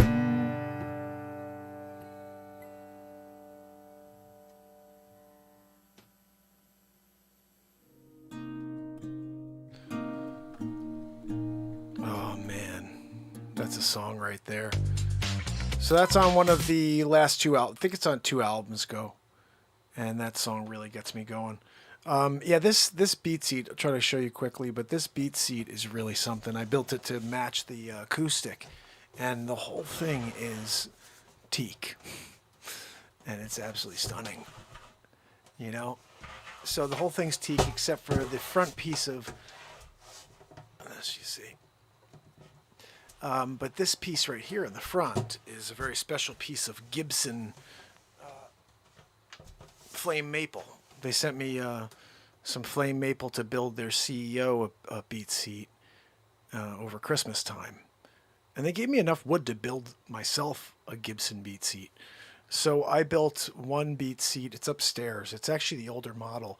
So my first model was a singer-songwriter model, which was a little bit thinner than this, actually. This is 9 inches at the front, but it used to be 7 1/2. So it was about this. And so I honestly don't even, I think this is a much better model, to be honest, because the other one, my legs were a little closer. But honestly, this is perfect. Like, and I get so much bass out of this thing now with this setup. So bottom line is this piece of wood right here. I had a little extra of that flame maple. So I did all teak with a flame maple piece from Gibson. So really pumped about that. And it matches my teak Taylor. So right now I need a 9-volt so we can play that tomorrow or this weekend once my slice is cleaned up. But I just wanted to say to you guys, we do this every single night, and hopefully you enjoyed yourself tonight. Tomorrow, I would say we will be on earlier, but you know how it is. I got 3 kids and a wife, so usually it's not until about 10:30. But I will be here for day 960 in a row. Guys, we're 40 days away from the 1,000th day in a row of the show. If you want to support the show, you can pick up an album online. Also, you can join my Patreon. I think Jacqueline is one of the best supporters on Patreon. Thank you, Jacqueline, every month. It's a really cool thing to see that. Sig, thank you so much. I appreciate you, brother. You rock. But yeah, Patreon, Venmo, PayPal, all the links are below in the description. Any way you want to support the program, or most importantly, showing up is the best way to support this show. But all of you that have sent donations like Sig just did, I appreciate you so much. 3 hours, 10 minutes in, 1:49 in the morning where I am. And I do want to say, you guys freaking rock. So, if you haven't, by the way, we didn't do much comedy tonight. Go and watch a few comedy clips. This show is just as much about comedy as it is about music. And we have a good time. D, thank you so much. You're amazing. Holy cow, you guys rock. Sig, D, Sig D. You guys are awesome. But tomorrow, I will try to drop a piece of content for you midday, probably about 4 or 5 o'clock. I'll be live at 10. And spread the word, guys. Let's get some more people here tomorrow. And we're going to write a couple songs if I can get my finger up and running. If not, we're writing some comedy tomorrow night. I may put the Batmark suit on. If you guys haven't seen Batmark versus Supermark yet, are you kidding me? It's a feature film. I did a feature film this year. Batmark, Supermark. Gotta check it out. Anyway, until tomorrow, Brian Smith, Chris Donaldson, Sydney, Craig Mahan, my brother, Darlene Niccolo, I'm so excited you found this show, and I hope to see you tomorrow. My favorite thing, just so you know, Darlene, I'm not going to hold you to it, but I will be thinking about this tomorrow when I go live. My favorite thing is when people who find the show come back the second day, and then again the next day. Jim, my brother Jim, I don't know if he came in. Did Jimbo come in earlier and say he's here for day... I think he's up to day 73 in a row. I'm not sure. He's joining us every day. Deflustrated, you rock. Jacqueline Grace, Karen Bush, Other May, Paul, Sig. You guys are awesome. Paul Dillon, I'm going to have to play some 41 for you tomorrow. I think you asked for 41. If I can get my finger up and running and I can get this acoustic, get a 9-volt in it, I'm going to do a little 41 for you. Breaking out a cover. But until tomorrow, Karen, did I get you, Karen? MJ! I'm catching other people here at the very end. But I do want to say thank you guys so much. And tomorrow, we do it all over again. So, until then, it's Mark Pires. And it's Renaissance, man. I love you guys. I'll see you tomorrow. You got to go away.